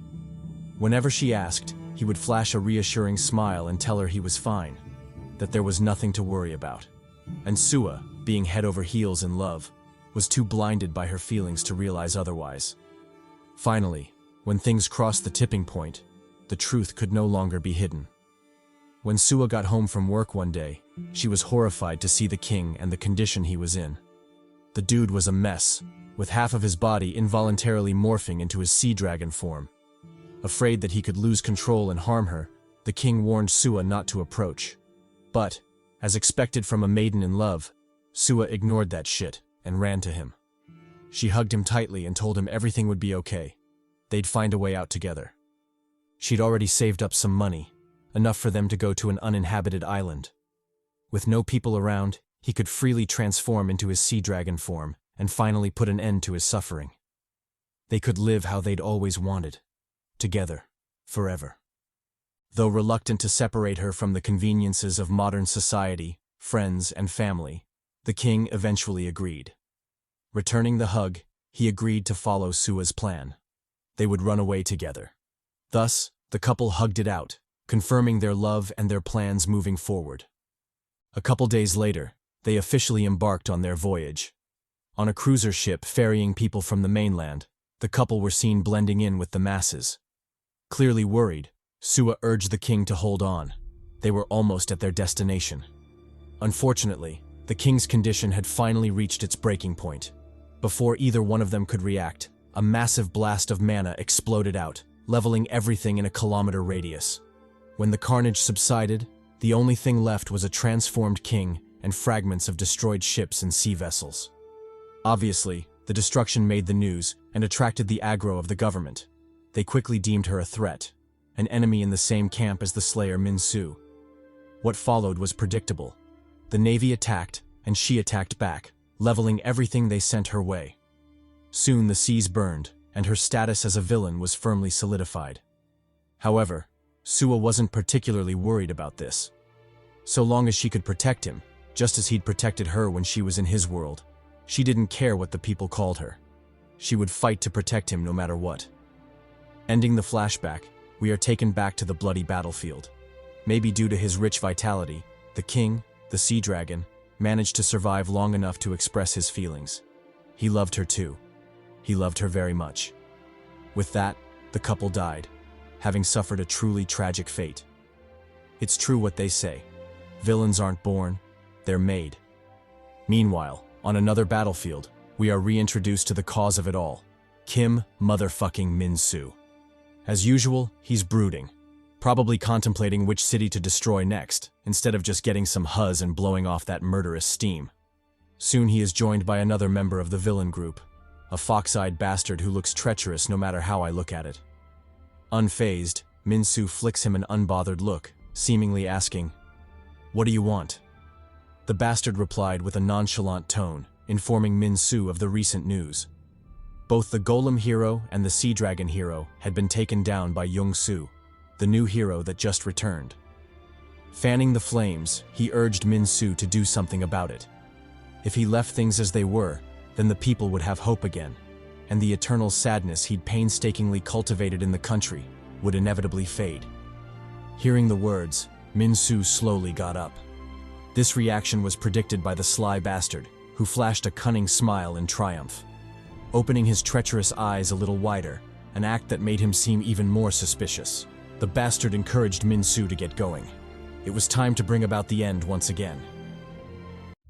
We take a break from the present carnage and dive into a parallel world, specifically, the world Jeongsu was summoned to.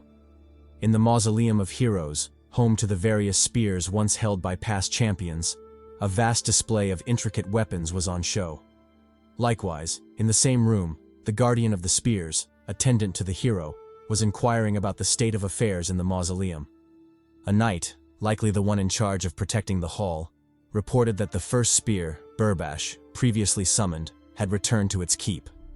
At the same time, the fifth spear, Ansil, the demon spear of defense, had vanished without a trace, likely summoned by the hero. The guardian, a maiden dressed in full mage attire complete with a witch's hat, listened silently, her thoughts clearly conflicted. Noticing this, the knight asked if it was the hero's doing, and if so, did it mean what he thought it did? The mage confirmed, explaining that it had indeed begun, the revenge the spear hero had so deeply desired. With a resolute gaze, she ordered the knight to summon all the kingdom's skilled blacksmiths. They would mend and forge as many spears as possible. This time, it was their turn to support the hero, just as he had once supported them by eliminating the Demon King and bringing peace to their world. The knight said bet and hit her with a military salute. Why he saluted instead of kneeling like knights usually do, who knows, but hey, do you, my G? Left alone in the room, the guardian, who's low-key a baddie if you're a flat-as-justice kind of person, donned a somber expression. She thought back to her first impression of Jeongsu, the hero. Unlike the previous summoned heroes, a bunch of horny bastards who hadn't known the touch of a maiden, he was surprisingly intense. It wasn't a secret that he didn't care about their world or saving it from the Demon King. The only thing he cared about was getting stronger and pushing himself as far as possible. During his training, neglect, abuse, and self-harm were all too common, making the mage wonder if he was a masochist or something.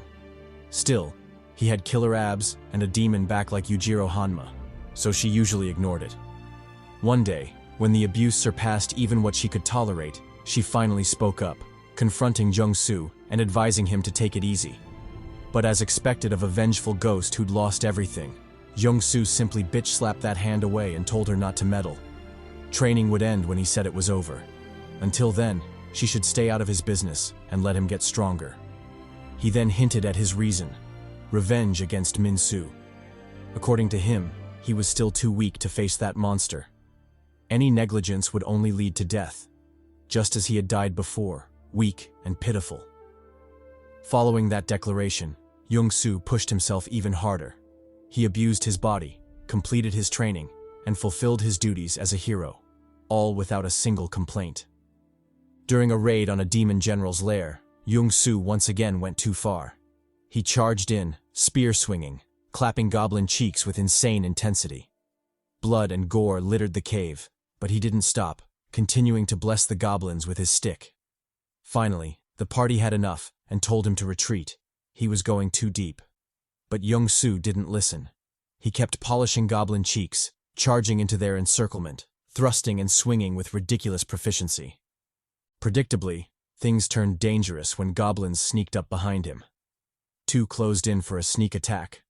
But unlike what everyone expected, Jeongsu reacted in time and cut them down, splattering the ground with their putrid blood and entrails. Consumed by the thrill of smashing goblin cheeks, he laid waste to the horde until his spear broke.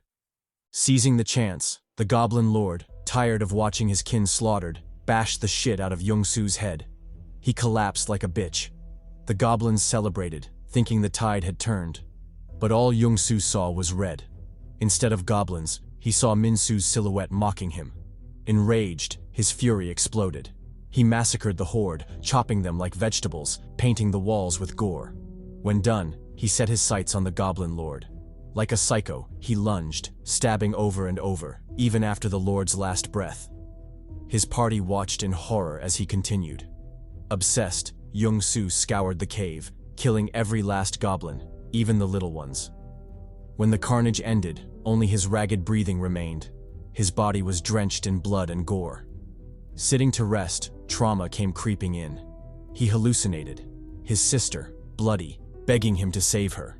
His mother's mangled corpse, asking him to protect his sister. His grandmother impaled on a beam, begging to be spared. Overwhelmed, Jeongsu roared, a deep guttural cry showing the depth of his pain. It was moments like this the mage realized. He wasn't a true hero, but a sinner, a vengeful ghost scraping by on revenge. Fast forward months into their campaign. Camping outdoors, the mage woke to find Jeongsu daydreaming. Concerned about the battered state of his body, she grabbed healing ointment and approached. With a tense voice, she asked if she could use it. Neglecting wounds would lead to complications. Jeongsu didn't reply, but his silence was compliance. She undid his bandages, revealing his Yujiro tier demon back, now covered in wounds. Gulping down her horny thoughts, she asked why he was doing this to himself. Why fight so relentlessly? Why abuse his body? His family wouldn't be happy seeing him like this. Jeongsu replied he had no one to return to. His family, his loved ones, all killed because he was weak. Confused, the mage asked why he was rushing to kill the demon king then. If not to return home, then why? Jeongsu answered, revenge. There was someone else he had to kill. When she asked who and why his already terrifying strength wasn't enough, he admitted it. His enemy was absurdly strong. He needed overwhelming power. And when he got it, he'd torture his enemy for days, tear him apart, heal him, and repeat. He'd carve pieces of flesh, feed them to him, keep him alive, and when he begged for death, he'd deny it. Laughing maniacally, Jeongsu laid out his revenge plan. The more the mage listened, the more terrified she became. This bastard was truly insane. Jeongsu didn't notice her fear, rambling on about tormenting Minsu. Fast forward to the battle with the Demon King. It didn't go as expected. Instead of a desperate fight, Jeongsu blitzed the bastard. Defeated, the Demon King delivered the cliché last speech. You may have killed me, but I'll return in 100 years. Blah blah blah, the normal bullshit. Jeongsu didn't care. He pulled out a magical elixir and, to the party's shock, fed it to him. Fully healed, the Demon King laughed, thinking Jeongsu had betrayed humanity. He prepared to welcome him to the dark side, only for Jeongsu to tell him to shut up and fight again. What he wanted was strength, and the best way was to farm the Demon King. Crazy bastard. What followed was tragic yet hilarious. The Demon King got clapped into oblivion, healed, and clapped again, over and over, until finally he broke, begging to die. The party recoiled in horror. At this point, they couldn't tell who the real villain was, the Demon King or Jeongsu. The mage clung to him, begging him to stop. He was strong enough. He didn't need to become the very monster he hated. Back in the present, the mage stayed true to her promise. Blacksmiths hammered away, forging spears for Jeongsu. Watching from the sidelines, she sighed, praying he'd stay human, even after revenge. Meanwhile, back on Earth, Jeongsu, the vengeful ghost, hallucinated Minsu laughing. Minsu mocked. What did he hope to achieve? Did he think people would praise him, cheer for him? He wasn't a savior, he was a nobody, destined to die by Minsu's hands. Unfazed, Jeongsu stabbed the hallucination and replied that he didn't care. Savior? Hero? He didn't care about titles. He'd be satisfied with just one: Minsu's murderer. Ignoring the ghostly apparition and the ache in his chest, Jeongsu made it back to the ship. Treading over the ice, he tossed his 2 spears onto the deck before jumping up and scaling the rail. Waiting there was Vixen, which was wild if you thought about it, since her real name still hadn't been mentioned. Isn't she a major character by now? Anyway, the maiden, dazed as ever, ogled Jeongsu, amazed he'd actually killed another hero. 2 for 2. Maybe with his help, Earth would finally know peace and the murderous heroes would be slain. She entertained that thought as she watched Jeongsu, full of MC aura, casually shake the ice from his body. Oblivious to Vixen's drifting thoughts, Jeongsu asked about the crew. Were there any survivors? Vixen shook her head. No one had made it through. She explained she'd checked every room and found only corpses, mangled, some with missing body parts. As of now, the only living beings on the ship were him and her. Saddened, Jeongsu sighed before brushing the topic aside. Unfortunate, but there was nothing he could do about it. Vixen then asked about their plans. Without the crew piloting the ship, how would they move it? Return to the coast? Or did he perhaps have some supernatural ability that could help? Conjure monodolphins or some shit? Jeongsu looked at her like she was crazy. What did she think heroes were? Magicians or something? Besides, as the guide, shouldn't she be the one offering solutions, e.g., a way to pilot the ship? Vixen, though aggrieved, swallowed her annoyance and replied that wasn't what she meant when she offered to be his guide. Besides, what did he take her for? Houdini? Did he expect her to pull sailing skills out of her ass? Disappointed, Jeongsu clicked in annoyance. He couldn't believe this. He'd thought she'd be competent from the way she'd insisted to tag along, but it turned out she was nothing but a waste of time. He walked past her, not hiding his disappointment in the least. Enraged, Vixen clapped back, shouting that she had her limits too. But that aside, shouldn't he at least give instructions before he left? What else did he need done? She'd definitely handle it. With a dark face, Jeongsu told her to take a break. She might not know this because she was useless and hadn't helped at all, but fighting used up a lot of energy. He was going to rest to recover. As for her, she should stay out of his hair and try to be as useful as possible, though he doubted it would be possible for someone so useless. Complete trash. Fuming, Vixen flicked him off and called him a bastard. Why did heroes have to be such assholes? But after thinking about it, her face softened. She too wanted to be helpful, but there was nothing she could do. She was only mortal after all. Fast forward to nighttime. Loud creaking sounds echoed through the ship. And before you ask, no. It wasn't the desired sound of cheek clapping, but Vixen rummaging through the ship for supplies. After being dissed by Jeongsu earlier, she took it upon herself to prove her usefulness. Hence the late-night search that sounded like she was getting her cakes baked. Rummaging through drawers, she had her sights set on locating the ship manual. She figured she could use it to solo sail the ship, which is absolutely crazy. But hey, do you boo-boo? While searching, she heard a sound that caught her attention.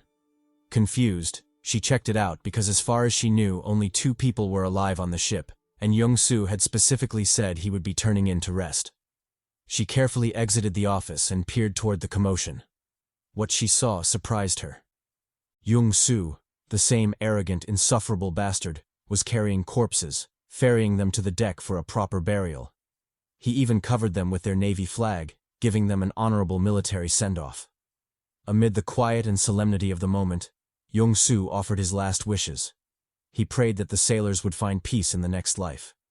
He apologized for being unable to protect them or reunite them with their families, but he believed they'd be proud to hear of their courage and valor.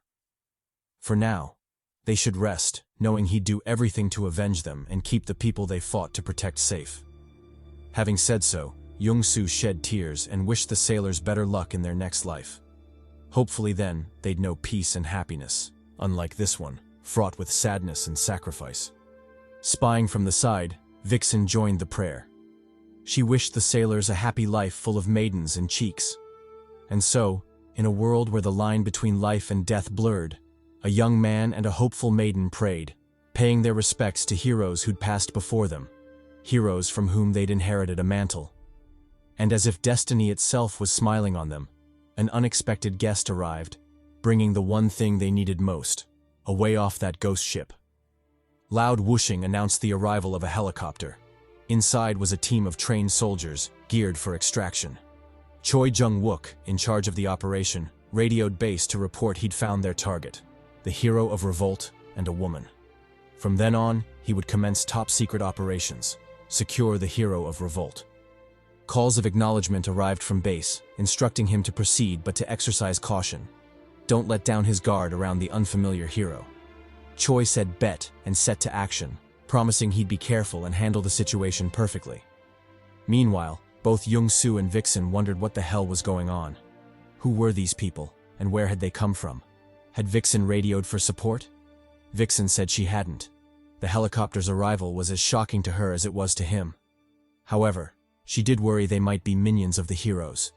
Predictably, when things went to shit and heroes had the advantage, some civilians sided with the heroes and became treacherous minions. Maybe this was them, rearing their ugly heads. Hearing this, Jeongsu immediately entered a fighting stance, wielding his spear and telling the minion bastards to come at him.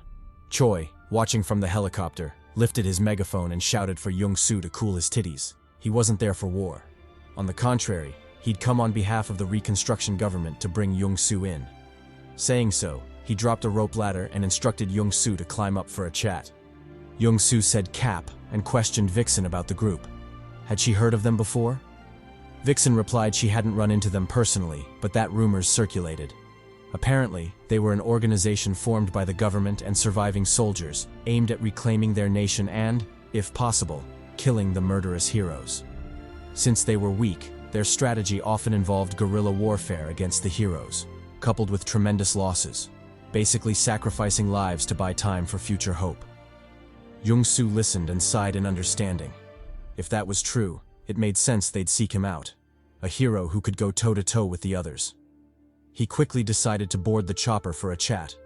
After a cut, the duo were already aboard the helicopter, their gazes flicking around for traps. Sensing their unease, Choi calmly told them to take a seat. They'd head for their destination immediately.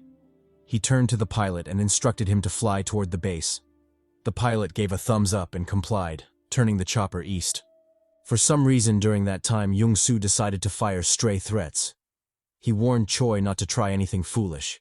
It would take him a couple of seconds to behead the gunman and take the chopper. Besides, their guns wouldn't work on him anyway, so he better not try anything funny. Simply put, he wasn't afraid of smoke. He didn't mind if Choi gave it to him right now. Pause. Shocked, Vixen gave him the "what are you doing" look. Did he want to kill her or something? Sure, guns wouldn't work on him, but they would definitely work on her, so he better stop with that bullshit. Choi said bet, and ripped off his bulletproof vest, revealing a bomb beneath. He asked Jeongsu if he could handle that as well. Was his skin really that thick? Even if he survived the blast, they were currently 600 meters above ground. Could he survive the fall? And say he was blessed by Lady Luck herself with the Maiden of Providence personally giving him the cheeks. Below them was a vast sea. Was he confident he could survive all that and still swim to safety? If so, he wouldn't mind saluting him right now and calling him Oni-chan. Jeongsu heard the teasing remarks, mostly from the narrator, and immediately fumed. His aura darkened, pressing down on the space. Realizing this, Vixen coaxed him to calm down. These soldier bastards had clearly come prepared, so fighting wasn't wise. She advised he cool off and comply for now. Clearly feeling himself, Choi told them to shut up. He was in charge now, so the duo better stay quiet and do as he said. Thus the journey continued, the atmosphere in the chopper growing more tense. After an hour, Vixen couldn't help but let her mind wander. Were these cocky bastards really from the government? Sure, they had the gear and professional dress, but were such people really this foolish? Who would willingly antagonize a hero, especially when heroes wielded bizarre abilities? What a bunch of reckless fools.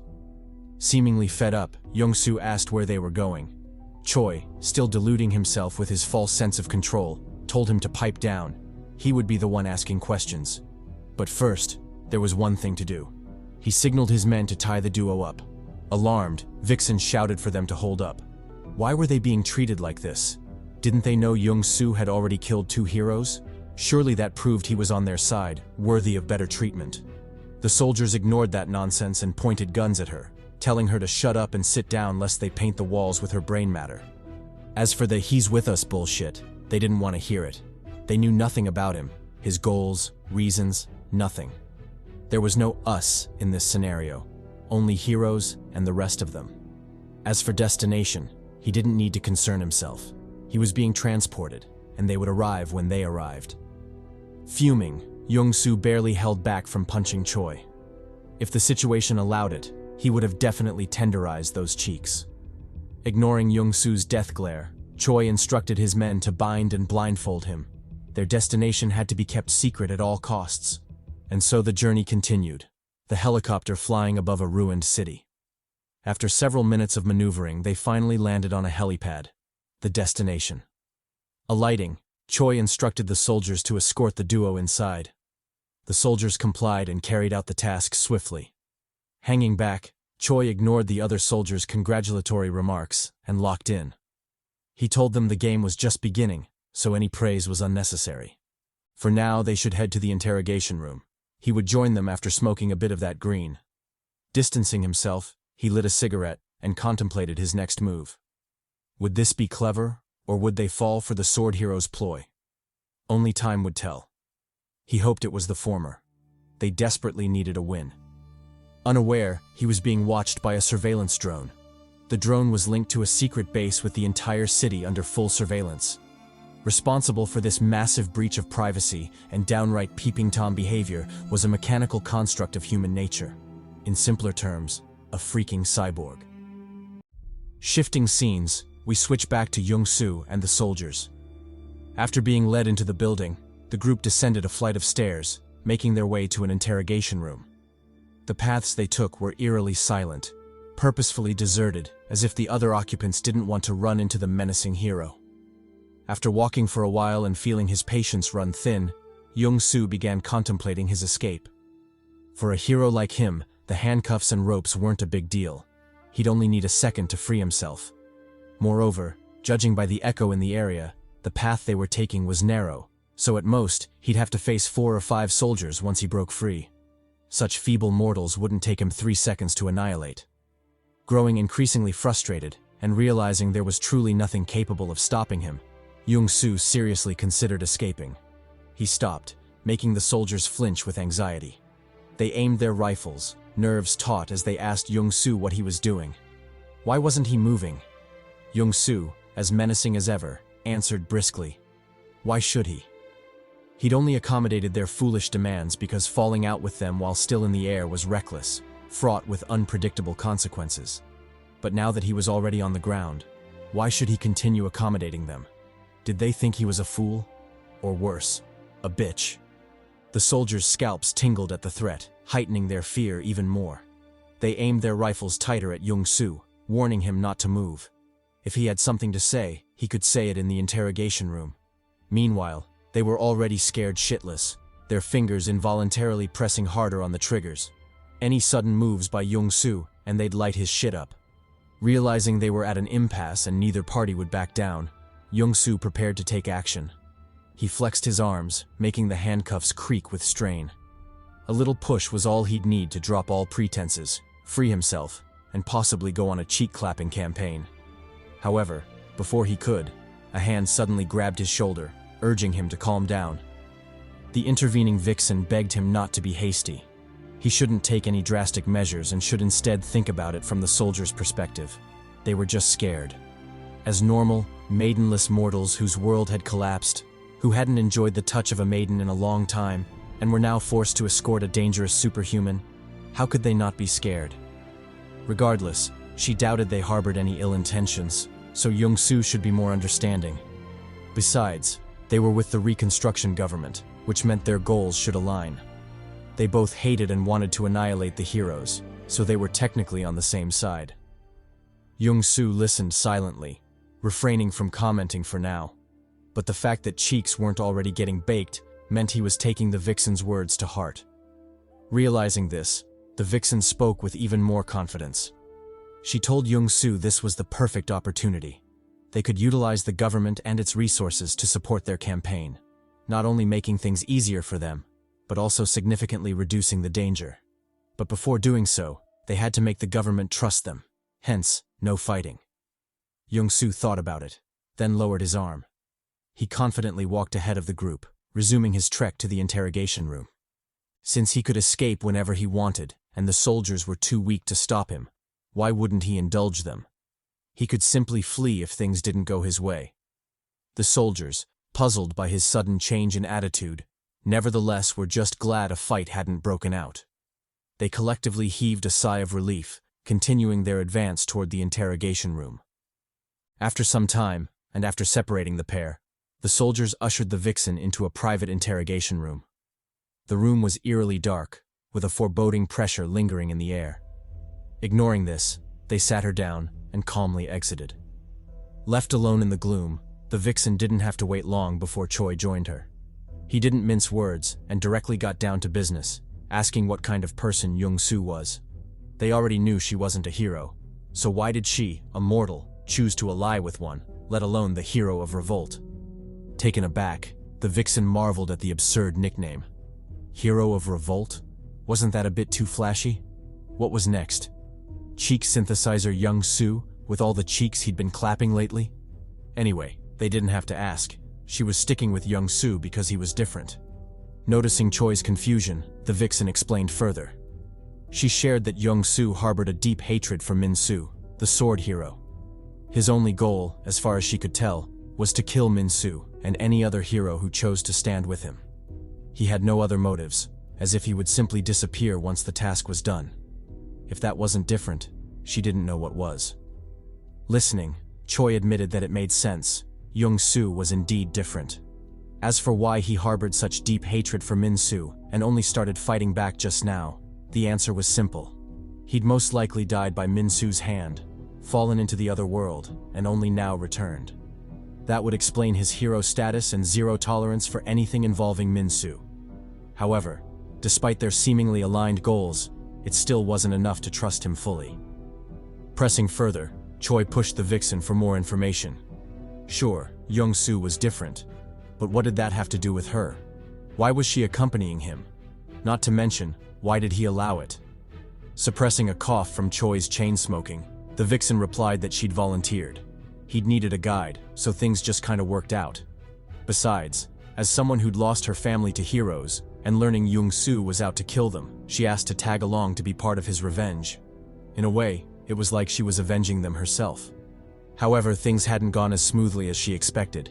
Instead of tagging along and helping him, she'd become more and more of a burden, a useless Sakura of late. Ignoring her pity party, Choi told her that her words made sense and aligned with the Reconstruction government's goals. This delighted the vixen, who shot up in joy, already imagining a bright future. With the government's help, manpower, and resources, it would be significantly easier to eliminate the heroes and bring the world back to normal. She could already picture it, and the thought brought a smile to her face. However, her naive optimism was bound to be shattered. Choi informed her they would not be releasing Jeongsu, nor did they have any plans to ally with him against Minsu. They would not take any action unless Jeongsu, the hero of revolt, proved to them that he could be trusted and was firmly within their control. Puzzled, the vixen looked at him like he was crazy. What type of bullshit was this cocky bastard spouting? Control Jeongsu? What gave him the idea he could even attempt something like that? And why would Jeongsu allow it in the first place? Seemingly sensing her doubts, Choi flipped the question back to her. Why shouldn't he? Did she truly trust Jeongsu? Did she know what he was thinking right now? How he was feeling? Say they helped him fight against Minsu. Could she guarantee Jeongsu would win? That he was stronger? And even if he was, and he ended up killing Minsu, what guarantee did they have that he wouldn't become the next tyrant? That he'd calmly disappear into the shadows after his task was done? The truth was, she didn't know, and neither did they. That's why the government wouldn't gamble on such an unpredictable variable. They didn't have the luxury of mistakes and starting all over again. It was better to either control him, imprison him, or use the chance, while he was still in their custody, to kill him and avoid future trouble. The vixen paled at his words. These bastards. Had they gone crazy? What kind of twisted logic was that?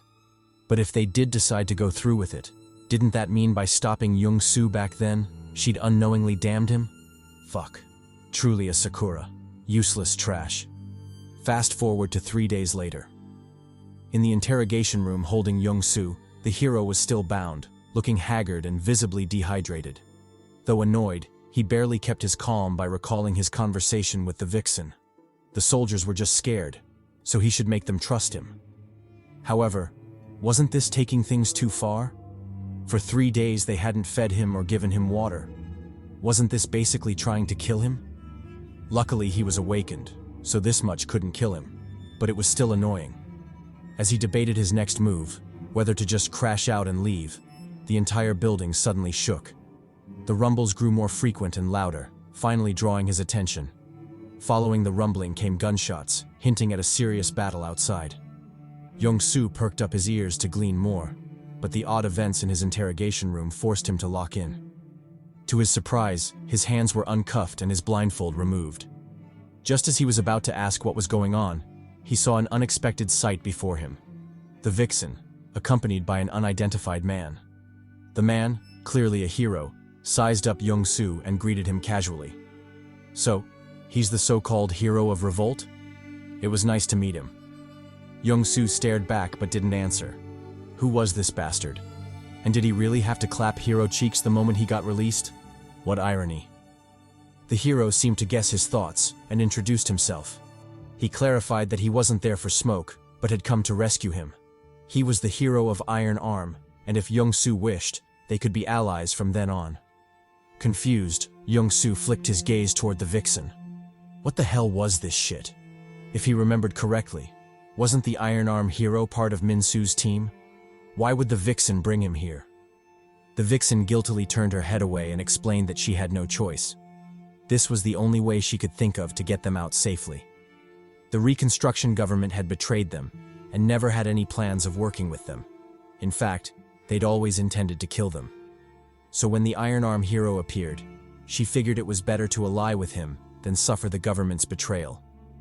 The Iron Arm hero chimed in, explaining that he wasn't all that bad. Actually, most of the heroes weren't bad. They just got caught up in some bullshit. As for the government, those bastards had never been reliable to begin with, let alone now. It wasn't a surprise that they wanted to get rid of him, a variable they couldn't contain or control. Still feeling Jeongsu's burning gaze, the vixen apologized. She admitted she'd miscalculated this time. Convincing him to trust the government had been the wrong move, but at least they now had a way out. If they allied with the Iron Arm hero, they could safely leave this place and continue their campaign. Wouldn't that be great? Jeongsu didn't answer. Instead, he silently flexed his muscles. With overwhelming superhuman strength, he easily broke free from his restraints. Without missing a beat, he stretched out his hand and summoned his trusty companion, his spear. The weapon tore through the building, arriving in Jeongsu's hand in an instant.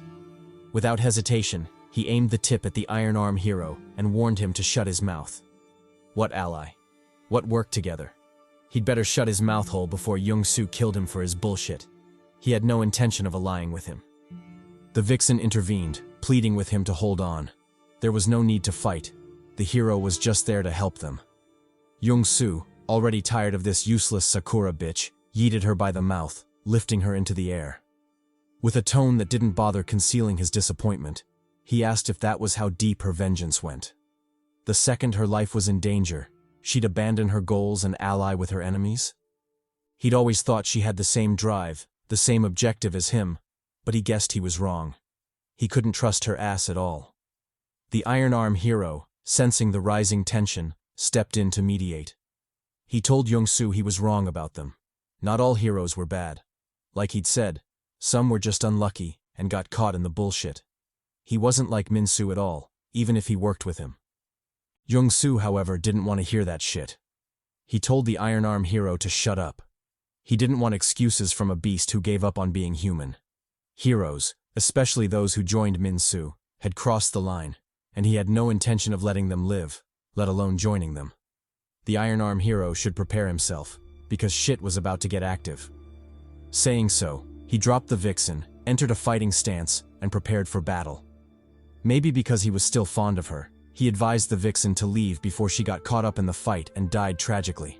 However, contrary to his expectations, instead of leaving, the vixen turned to the door and shouted loudly. Wasn't that enough already? Did they really want to see a fight break out before stepping in? They'd better stop fucking around. Confused, Jeongsu turned to the door. What the hell was she rambling about? Had she finally gone senile? To his shock, Choi swaggered into the room and addressed him directly. He'd passed. To understand what was going on, we flash back to 3 days earlier.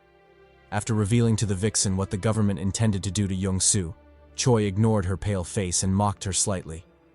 Did she really think it was that easy to get the government's support? Just have a common enemy and they'd suddenly drop everything and trust them? Nah, it didn't work like that. The government only took gambles they could control or, at the very least, contain. They wouldn't risk it with an uncontrollable variable like Jeongsu. Well, at least that's what the geezers at the top thought. Those old fogies clinging to power wouldn't make such a risky move. He, on the other hand, was inclined to give it a shot, to test just how feasible a cooperation with a hero could be. Since Jeongsu had already proved himself by killing not one but 2 heroes, Choi believed it was a worthwhile gamble to see just how far they could go. Who knew? Maybe this would be the fire to light the asses of the top brass, to remind them that a comfortable life inside a cage couldn't compare to fighting and dying for freedom. He said this while staring at a wall, which just so happened to be a one-way mirror concealing the top brass behind it. Hearing Choi's words, the leaders mulled it over. After much consideration, they decided to give it a shot. Though eccentric, they knew Choi had always acted with humanity's best interests at heart. Why not trust him again this time? Receiving the green light, Choi turned to the vixen. He'd just thought of a brilliant idea, one capable of revealing Jeongsu's true objective and nature. So, would the vixen be up for a play? One guaranteed to expose her so-called hero? Ending the flashback, we return to Jeongsu's interrogation room. Noticing his confusion, the vixen explained that it had all been an act, a test to confirm whether he was truly what he claimed. A hero killer. A way to prove whether they could trust him. Choi chimed in, explaining that the man before him wasn't even the real Iron Arm hero, just a lookalike they'd hired to play the part. As for everything else, it was, as the vixen had said, an act. Incredulous, Jeongsu looked at him like he was crazy. What type of bullshit test was this?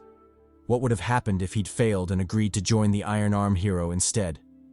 Choi answered directly. He would have died. Below his seat was enough explosives to level a whole building, let alone light his pale ass up. And even if he'd somehow survived that, a team of death soldiers was waiting outside to launch a suicide mission.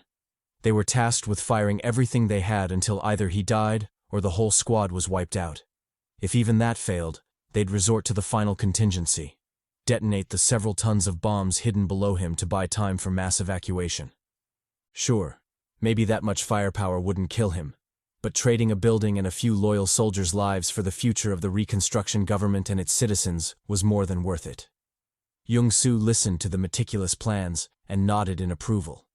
Though ruthless, even to the point of using their own men as cannon fodder. He couldn't deny their resolve was commendable. Only such lunatics could help him in his vengeance and possibly earn a fraction of his trust. He turned to Choi, informing him that he was in. Although he didn't appreciate being toyed with, he had at least confirmed their goals aligned, and that alone was enough for him to ally with them. Choi said bet. They felt the same. In exchange for the trust he'd shown, the reconstruction government would do everything in its power to support and aid him in his grand campaign. Thus, a formal cooperation was established, one destined to reshape the fate of the world. Fast forward to some time later, and the trio were in a secret elevator, heading for the lowest level of the base. After descending for a while, the elevator finally crossed the 12th basement floor, and unlike the duo's expectations, the scenery wasn't the same bland elevator walls, but a huge mega-sized cityscape instead. These bastards had actually built a whole underground city. How truly audacious. Taken aback, the vixen stared at the cityscape in wonder. How had they managed this? Choi explained that they'd remodeled a supersized underground air raid bunker from the Cold War into the current super shelter. No news of it was ever released because the hero's information system was too advanced. However, now that they were already there, it wouldn't hurt to know the shelter housed approximately 50,000 people and formed the foundation of the reconstruction government. As for Jeongsu, it was best he knew that rumors about him had been circulating. Everyone was eager to meet the hero killer. This was quickly confirmed by the gathering crowd and thousands chanting his name. Choi turned to him and advised sincerely. He might have his reasons, his own vendetta against the heroes. But the citizens had put their trust in him, and he hoped Jeongsu wouldn't betray that trust. If he had even a shred of humanity left, he hoped he'd use it to protect the people. Arriving on the ground floor, the trio calmly made their way through the crowd. They hadn't gone far when Jeongsu noticed a peculiar sight. A kid, innocent as ever, nervously walking up to him with a bouquet of flowers in her arms. Under the crowd's cheerful applause, she handed the flowers to Jeongsu and shyly ran back to her parents. Still taken aback, Jeongsu couldn't help but see a shadow of his sister in her. Protect? Did he even have anything left to protect anymore? The thought crossed his mind, and his heart sank. Suppressing the ache in his heart, he followed Choi out of the jubilant crowd. Navigating through the bustling city, they finally made it to an apartment building. Choi threw them a key card and informed them that this would be their residence while they stayed in the city. It wasn't much, but it should more than cater to all the needs they might have. Plus, it was super private, so they should feel free to clap cheeks if they so wished. Jeongsu caught the key card and said, bet. He didn't particularly care about the other features, but the cheek smashing was indeed crucial. He'd make sure to properly marinate that meat before they left. Speaking of leaving, they wouldn't be staying for long. All they needed was some rest, supplies, transportation, and they'd be out of there. They still had a hero to hunt down after all. Vixen, however, disagreed with Jeongsu's decision. Since the government had offered to support them fully, it would be a waste to leave after securing just the bare minimum of support. Shouldn't they at least ask for troops, soldiers who could help them battle the heroes?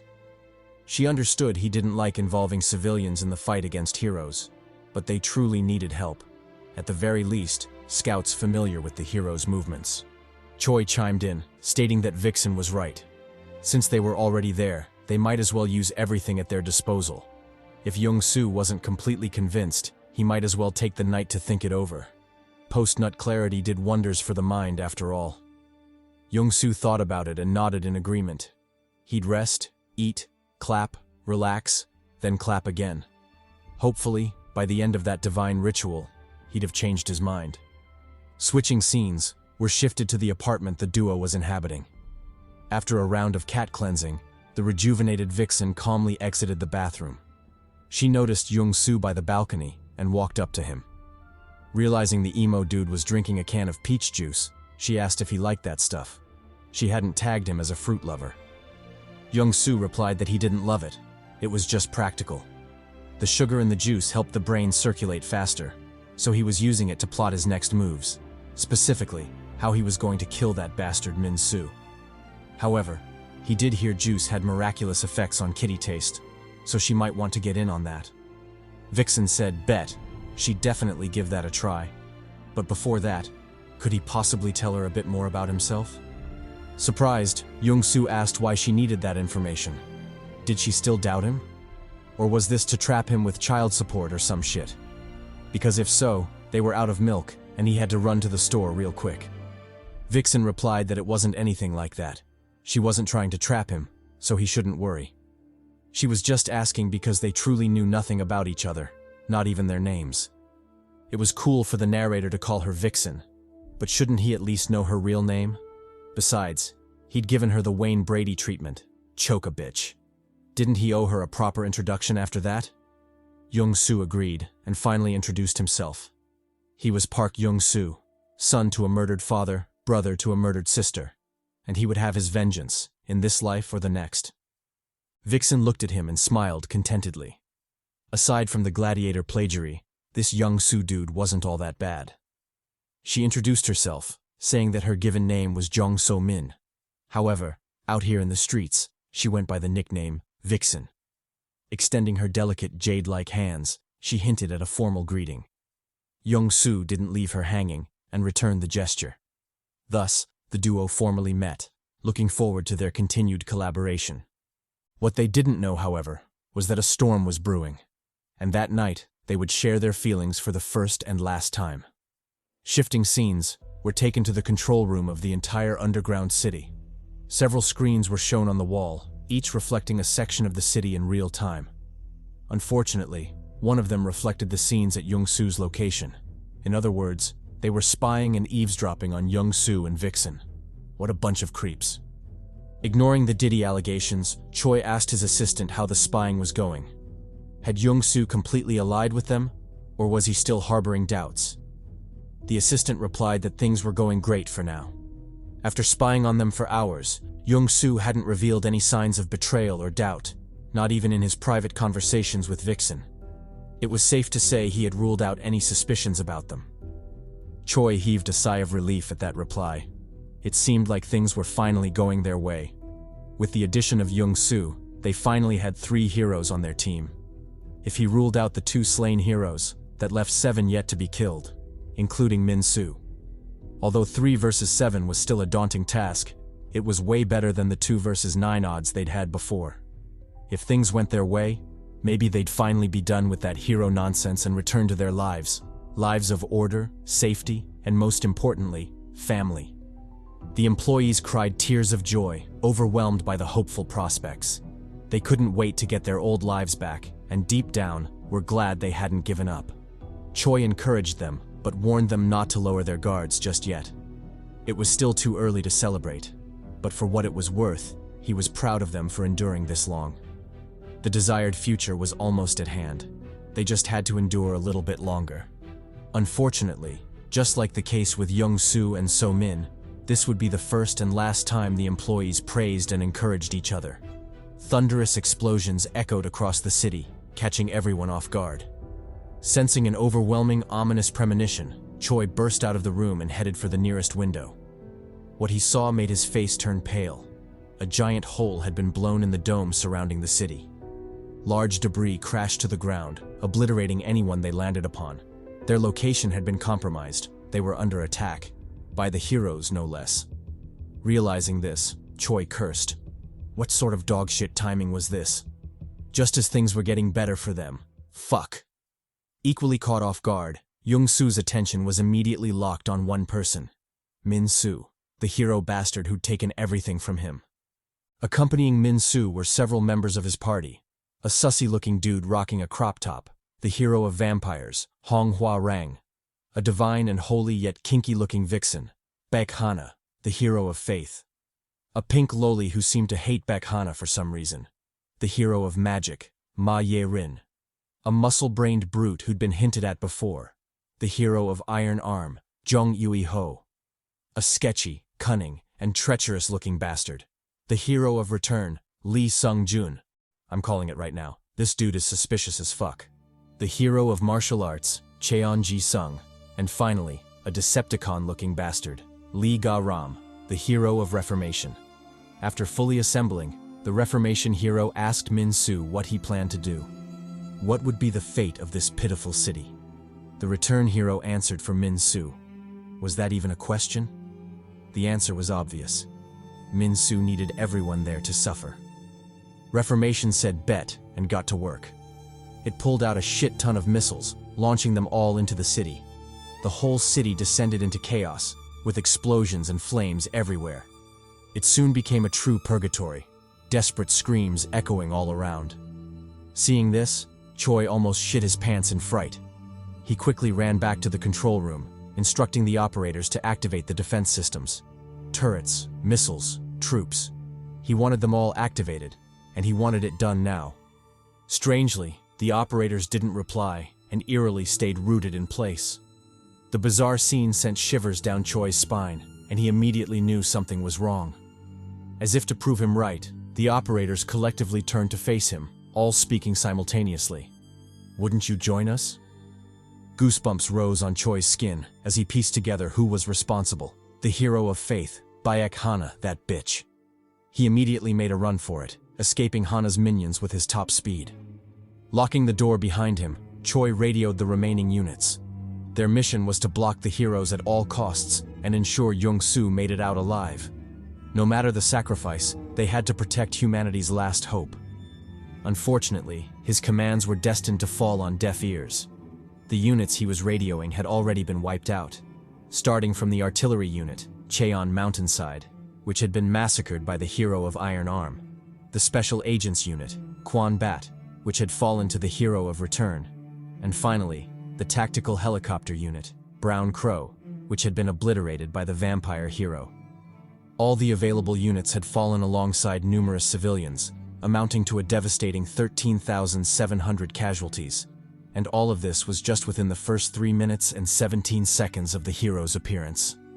As the chaos reached new heights, a spear suddenly streaked through the air, shooting for Minsu. It hadn't even gotten close when the martial arts hero stepped forward to intercept it. Using his martial technique, Heavenly Demon Defense System, he parried the attack aside, letting it land harmlessly on a block of buildings behind him. Then, ignoring the slight injury on his arm, he turned to the source of the attack, Jeongsu. Radiating a potent killing intent, Jeongsu's voice sounded husky as he spoke. He'd finally found him, Minsu, that bastard. Sensing the overwhelming killing intent, Minsu flicked him an unbothered glance. With that same dead look in his eyes, he asked if he was the one, the bastard who'd been trying his best to ruin the cycle of sorrow he'd so painstakingly cultivated. Jeongsu didn't reply, just looked at him with hatred. After so long, and after enduring so much, he finally stood before this bastard again. The bastard who killed his whole family before his eyes, who took away the normal and happy life he so cherished, who destroyed the world for petty reasons like being heartbroken, and most importantly, the bastard who killed him before he could crack his huzz. Completely unforgivable. So many murderous thoughts flipped through his mind that he didn't know what to do. Should he skin him alive and roast him for eternity? Or maybe track down his ex-girlfriend and give her a proper loving? He didn't know, but one thing was certain. He wanted this bastard to suffer. Gritting his teeth so hard that his lips bled, Jeongsu vowed to kill Minsu. So many murderous thoughts, and he couldn't decide. Why should he pick one? Why not do them all? Roast him alive while clapping his girl. Wouldn't that be the best revenge? He immediately settled on that path and called forth his spears, making the bleak sky twinkle with brilliant stars, an external manifestation of the various spears he'd summoned from the other world.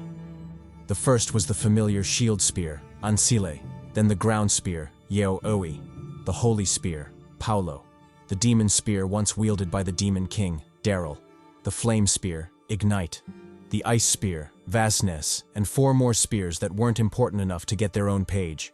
Kinda like that maiden or dude you're thirsty enough to clap but wouldn't openly admit it in front of the homies. They were the poison spear, Skola, the savage spear, Baton, the fragment spear, Artier, and finally, another fragment spear, Shashatier. With the loadout fully equipped, Jeongsu immediately summoned the smoke. He dual-wielded 2 spears, holy and demonic, facing off against Minsu.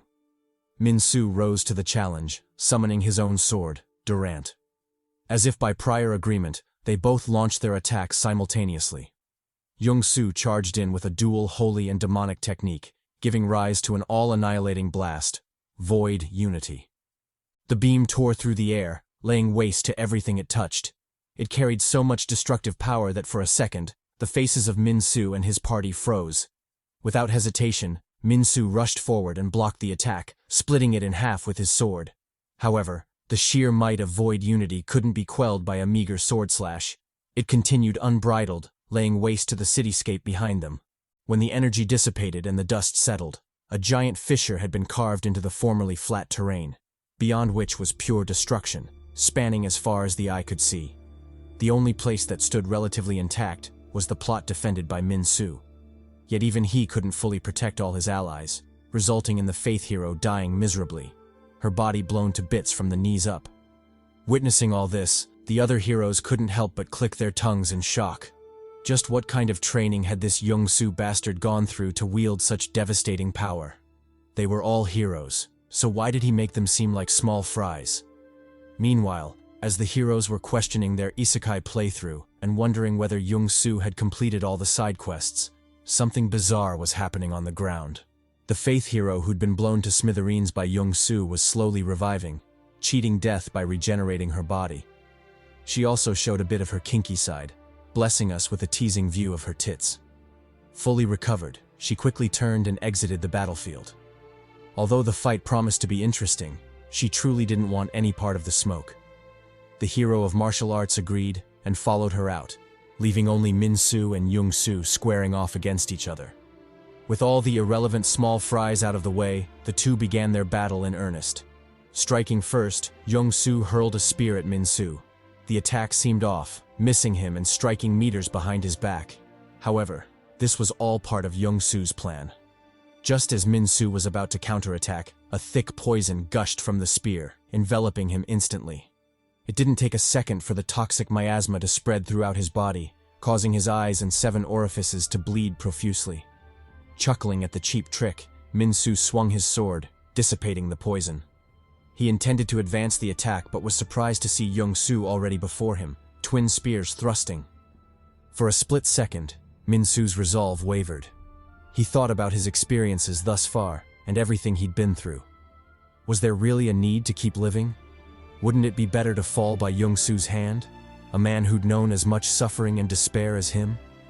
The idea crossed his mind, and he slowly became convinced by it.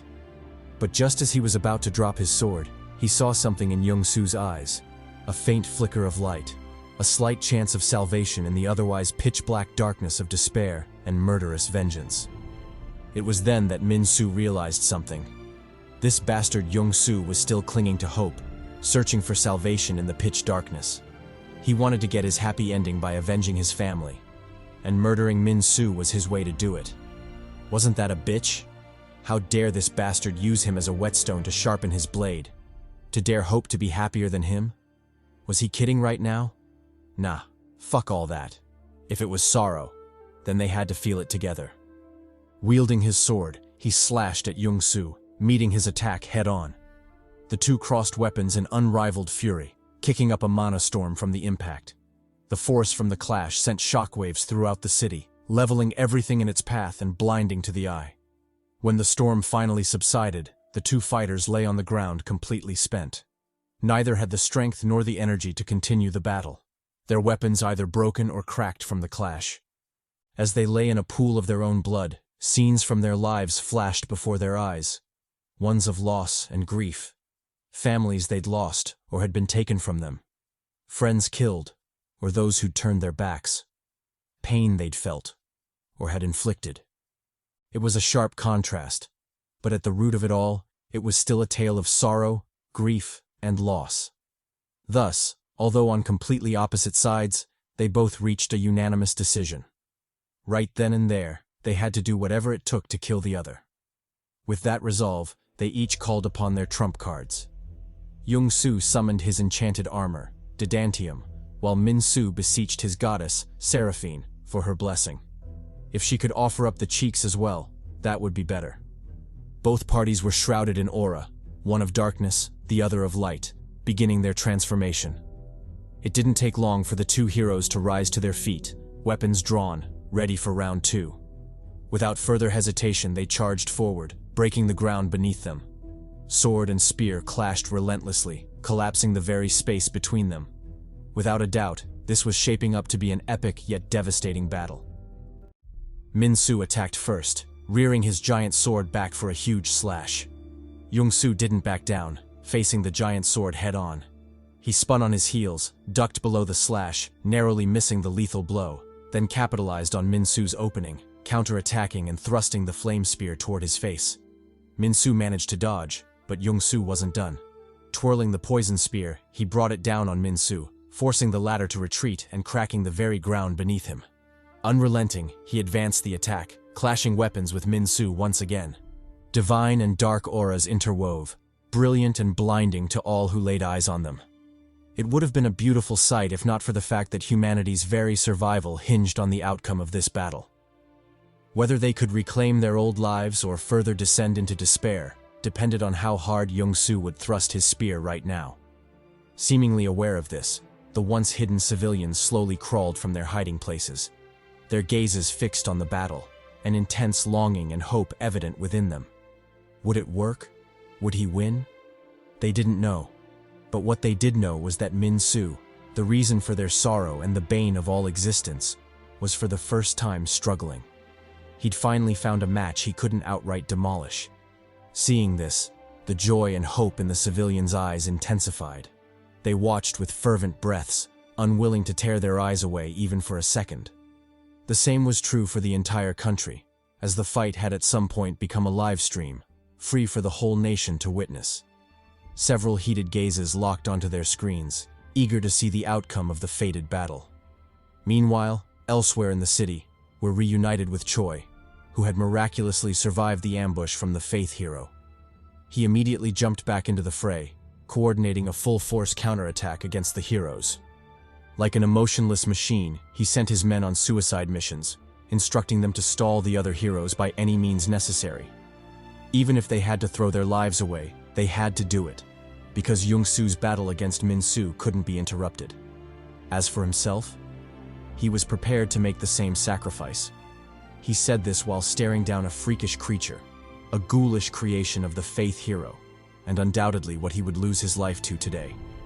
But even then, Choi wasn't scared.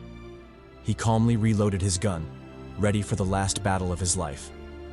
Shifting scenes were taken to another battlefield, or more specifically, another massacre, the Iron Arm Heroes Massacre. After laying waste to the last soldier, the psychotic monster shook the blood from his hand, turning back to admire the fruits of his rampage. Several corpses lay sprawled on the ground, tanks and military trucks folded into balls like tofu. It was a bountiful harvest, if he had to say so himself. But with that being said, what was taking Minsu so long? Surely he couldn't be struggling against such a weakling, right? Regardless, it was about time he stepped in. He moved to join the fight, only to be halted by a rocket to the back. Pissed, the Iron Arm hero glared at the culprit. Did he have a death wish? What the hell was that for? The soldier, though terrified, replied that he couldn't allow him to intervene in that fight. Then, as if he'd already resolved himself to die, he pulled out his pistol and unloaded an entire magazine at the hero. Even though the bullets did 0 damage, he kept firing, determined to stall for as long as possible. Likewise, in another battle, a similar scene was playing out. After discovering that Minsu was struggling more than expected against Jeongsu, the vampire hero dove in to assist. He hadn't gone far when a hail of rocks came flying at him, one clipping him on the cheek. Furious, the vampire hero flicked his gaze to the culprits, a bunch of busybodies too eager to die. Nevertheless, they still managed to keep him there, buying more time for Jeongsu. On the Decepticon hero's side, the same thing was happening. Just like with the last 2 heroes, the civilians there were doing their best to stall for time. They threw Molotovs at the hero, lighting its ass up and buying more time for their poppy, Jeongsu. Thus, across multiple battlefields, survivors put their lives on the line, fighting tooth and nail with the heroes to stall for as long as they could. Several lives were lost, but more willingly jumped in, replacing the fallen and continuing their relentless pursuit of freedom. In their minds, if they couldn't succeed, then what was the point of existing in such a damned world? They might as well go out in a fiery bang. Back to Jeongsu, the hope of the resistance and the certified poppy of all those fighting. He was still locked in battle, thrusting his spear at Minsu like a raging beast. Each stab kicked up windstorms, forcing Minsu to constantly stay on the retreat. Fed up with his passiveness, Minsu decided to counterattack. He cocked his hand back for an uppercut, clocking Jeongsu in the chin and sending him flying like a ragdoll. Then, without missing a beat, he advanced the attack, seeking to deliver the decisive blow. But Jeongsu wasn't out of the fight just yet. Borrowing the force from the attack, he distanced himself from Minsu, preparing a finisher of his own. Blazing aura coalesced in his arm as he activated the earth-shattering technique. Then, without hesitation, he hurled the spear at Minsu, beginning his big brain counterattack. Predictably, Minsu blocked the attack, unaware he'd already fallen for the trap. He only realized something was wrong when an unnerving feeling crept up his spine and he flicked his gaze to the spear. But by then, it was already too late. The technique activated, turning the surrounding soil into quicksand and trapping Minsu within. His feet slowly sank, leaving him in a perilous situation. Not one to waste an opportunity, Jeongsu pressed the attack. He called forth his dragon spear, the noble CHADY, yeeting it straight at Minsu. Halfway through, the spear's spirit activated, transforming into a divine dragon. Minsu barely had time to curse before the attack crashed into him, kicking up a massive shockwave. Following close behind was Jeongsu, advancing the offensive and giving Minsu no room to deploy his plot armor. He was determined to put an end to the bastard right then and there, and hopefully free himself from the vengeance and survivor's guilt that had haunted him for the better part of the last year. Thus, he activated all his skills: electricity, ice, great earth, flame, atmosphere, and huzz, determined to kill Minsu once and for all. Seeing this, Minsu hit him with the protagonist mid-battle talk no jutsu, which, no matter how you look at it, is a bad sign. He praised Jeongsu for his efforts, acknowledging that he was indeed strong. But that was all he had. He was still lacking in one crucial factor. His pain was shallow. Saying that, he channeled all his mana, pain, and sorrow, using them to activate the final mode of the Durant sword, Daybreak. A dazzling slash tore apart space itself, crashing into the charging Jeongsu. Then, as if repelled by a million magnets, he was sent flying like a ragdoll, zooming through the air at unbelievable speed. The radiant sword slash followed, cleaving through him and slicing the very earth dome behind him. When it was all said and done, the underground was cut open, revealing the bright daylight beyond. As for Jeongsu, his body was battered, his arm lost, his spirit depleted. He'd lost this fight, his sorrow and pain proving too shallow to face off against Minsu, the embodiment of pain. He fell listlessly to the ground, his body battered, his blood pooling beneath him. But even with such grievous wounds, an enraged chuckle couldn't help but escape his lips. Too shallow? Did Minsu really call his sorrow shallow? He called upon his mana, using the energy to seal his wounds. Then, with rage in his voice, he rose to address the preposterous words he'd just heard. Losing his family and watching them die in front of him? Was that shallow? What about having to watch Minsu's emo ass destroy the world? Was that also shallow? Being beaten like a dog, stabbed through the chest, and suffering so much pain that he transmigrated. Was that also shallow? If all that was shallow, then what did Minsu call suffering? Was he fucking with him right now? An overwhelming fury raged in Jeongsu's heart, causing the very atmosphere to churn. The pressure became suffocating, pressing down on everyone around. Even the heroes who prided themselves on being invincible couldn't help but frown at the sight. Was this the power of a hero? Then why did their own seem so insignificant in comparison? What a load of bullshit. Or perhaps, did they get the Temu version of transmigration? Because how else could they explain this discrepancy in power? Of course, Jeongsu had no idea what they were thinking, and even if he did, he wouldn't care. His full focus and rage were locked on one man, the bastard Minsu. Seething with hate, he lunged forward, seeking to resume their bout. Minsu read his thoughts and stepped forward, abandoning his sword to engage Jeongsu in melee. So what if he didn't like what he had to say? He'd just pummel him until it sank in. Jeongsu, on the other hand, closed the distance, determined to validate his feelings with his fists. He cocked his hand back, whipping an arm cannon at Minsu. Unfortunately, Heart and resolve don't win fights. You still need strength. Minsu easily dodged that shit, countering with a clobber to the face. He then advanced his attack, hitting Jeongsu with a 3-piece combo ending with a rocket to the gut, tearing apart his armor. As Jeongsu reeled from the blow, Minsu taunted him, telling him his sorrow was indeed shallow, because how else could he be getting his ass beat so badly? If he truly knew sorrow, then he'd at least be putting up a fight, not losing as pathetically as he was right now. Then, as if to drive his point home, Minsu clocked him in the jaw. Or maybe it was the balls. It's kinda hard to tell from this angle. But whichever it was, Jeongsu was seriously getting his ass beat, making me wonder if the broadcast was still live.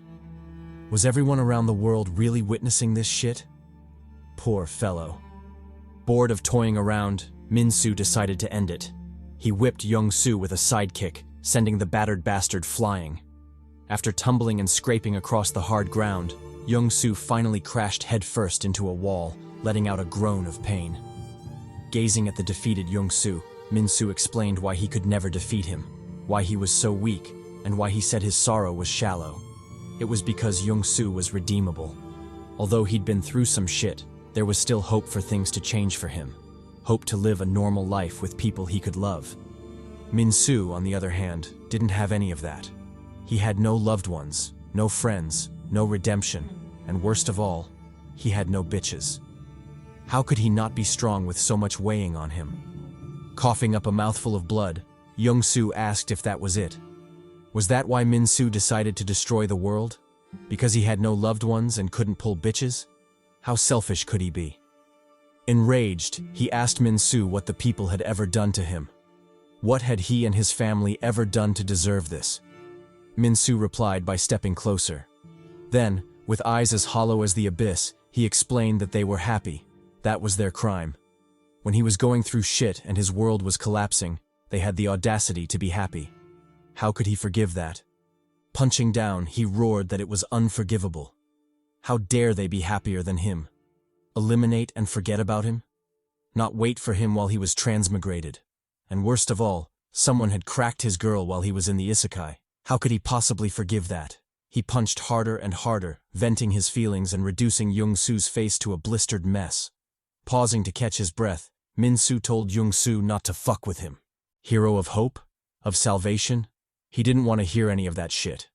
If Jeongsu was truly the hero of hope, he should have saved him when he was suffering. Just as Minsu was about to continue his sad boy emo pity party, a bullet zoomed past his face, drawing his attention. Turning his head, he was surprised to see that it was just one girl, pistol in hand, rising to oppose him. Though scared, Vixen told him to stop with that emo bullshit. They'd heard enough and couldn't take it anymore. So what if his family died, his friends abandoned him, and his girl got clapped? Is that really a good enough reason to destroy the world? Okay, maybe the last one's valid. But what did his girl getting stretched have to do with them? She inched closer, her gun trained on Minsu. Seeing this, Minsu asked if she was crazy. What did she expect to accomplish by firing a gun at him? Was this her show of defiance? Was she seeking to go out as a martyr? Vixen replied that she had no such plans. All she was doing was sending a message. Maybe not today, maybe not tomorrow. But she was certain that as long as they continued to fight back like they were doing now, then eventually something would stick, and they'd defeat the likes of him. It was just a matter of time. Meanwhile, on another battlefield, Vixen's proclamation was proving to be true. Despite being completely massacred, mangled, and dismembered beyond recognition, the members of the army fought defiantly, finally bringing down the Faith Hero's minion. The victory came at a steep cost, though, as the only survivor was Choi, and even he was gravely wounded, not long for this world. Regardless, he still picked up his walkie-talkie and asked to be connected to the entire city. He had one last message to deliver. When the connection was made, Choi immediately addressed the crowd. He explained the situation, choosing to believe in their humanity. He told them that the hero of salvation had lost, and from the narrator's view, it was a pathetic loss. However, it wasn't over yet. The hero of salvation could lose, but he couldn't die there. Since he was their only hope of fighting back against the murderous heroes, they had to do everything possible to protect his life. Thus, he was asking, no, begging for their help. Would they please help save Jeongsu? Ensure that he made it out alive? He knew he was asking for a lot, but they truly had no other choice. This was the only road they could walk, a road of sacrifice, death, and using their lives as cannon fodder. It would all be worth it if Jeongsu escaped. Finished with his plea and gamble, he took a drag of his cigarette, the last he'd ever have. Then, as if feeling the Grim Reaper's call, his life flashed before his eyes. Specifically, that fateful encounter back in the day, when he had met her for the first time, a true hero. He still remembered it like it was yesterday, how she had gambled everything to entrust the future to his hands. Well, he was doing the same now. Things really do come full circle. Sighing melancholically, he took another drag of his cigarette before saying goodbye to the world. This was the best he could do. The seed had been planted. What followed would be up to luck. With that thought, he detonated the explosives, laying waste to the building and sending it crashing toward Minsu. Seeing this, the faith hero stepped in to intervene. Addressing her brainwashed followers, she asked which of them would be willing to make a sacrifice. The bastards, clearly delirious, eagerly responded to her sermon, offering to sacrifice one arm each. The faith hero didn't hesitate. She immediately ripped off their arms, using her power to morph them into gigantic, radiant limbs that held up the collapsing building. Just like that, Choi's last show of defiance was thwarted, making his death all the more tragic. Meanwhile, on Minsu's side, a peculiar event was playing out. One of the heroes had revolted. The magic hero, otherwise known as the lowly hero, or petite hero, stood in opposition to Minsu, her stance clear. She was done tolerating his murderous ass. Fuming, she told Minsu to go die. The world would be a better place without a middle school syndrome lunatic like him. Then, without further hesitation, she let it fly, sending a freaking laser beam at Minsu. And not just any laser beam, but a zesty, candy-filled version of it. Talk about getting a sweet death. And also, why are you gay? Jokes aside, let's dive a bit into the backstory of the petite hero, the magic hero. On a random day, just like any other in her otherwise normal life, things took an unexpected turn. As she was on the phone chopping it up with her mom, she passed by a delivery truck using a lift to carry heavy equipment into an apartment building. Of course, the magic hero was well versed in the art of minding her damn business, so she ignored that shit and continued on. Finally, when she was about to enter her apartment building, a shift in the conversation with her mom startled her enough for her to drop the bag she was carrying. Bending down to pick it up, she suddenly felt a chill run down her spine. That's when she noticed it. A shadow cast on her form, rapidly expanding. Puzzled, she turned just in time to hear passers-by screaming, warning her to watch out. Unfortunately, it was too late. A big fat-ass fridge introduced her personally to its homie, Mr. Isekai. I don't know what Truck-kun was doing that day. Probably chasing after some hoes. But yeah, the job to Isekai maidens fell on the homie Fridge-kun. Anyway, after serving her time in the other world as the magic hero, the petite hero finally made it back, only to be shocked by what she returned to. The entire world was burning. Some maidenless fool had taken it upon himself to destroy everything, and now everyone was suffering for it. Shocked, she did a bit of investigating and quickly uncovered the truth. The supernatural world on Earth had split into two camps. The first was the team of virgins, untouched by maidens and venting their anger in violence, massacres, and the annihilation of the human race. The second was the team of heroes, valiant individuals who opposed the oppression and rose in defiance. Of course, they also had another defining feature. Each and every one of them could, at any time, if they so wished, get bitches. Just look at the three dudes in front and tell me they don't knock them down. Even the old geezer at the back seems to be cracking mad cheeks based on the sly smile he's showing. After realizing the truth, the magic hero said, "Fuck that," and chose a third option. She wouldn't join the heroes nor the virgins. Instead, she'd blend with the normies and live her life peacefully. Thus, with no shame or hesitation, she tracked down her family, using the masses to blend in and protect them secretly. The ploy succeeded, until things suddenly came crumbling down on one fateful day.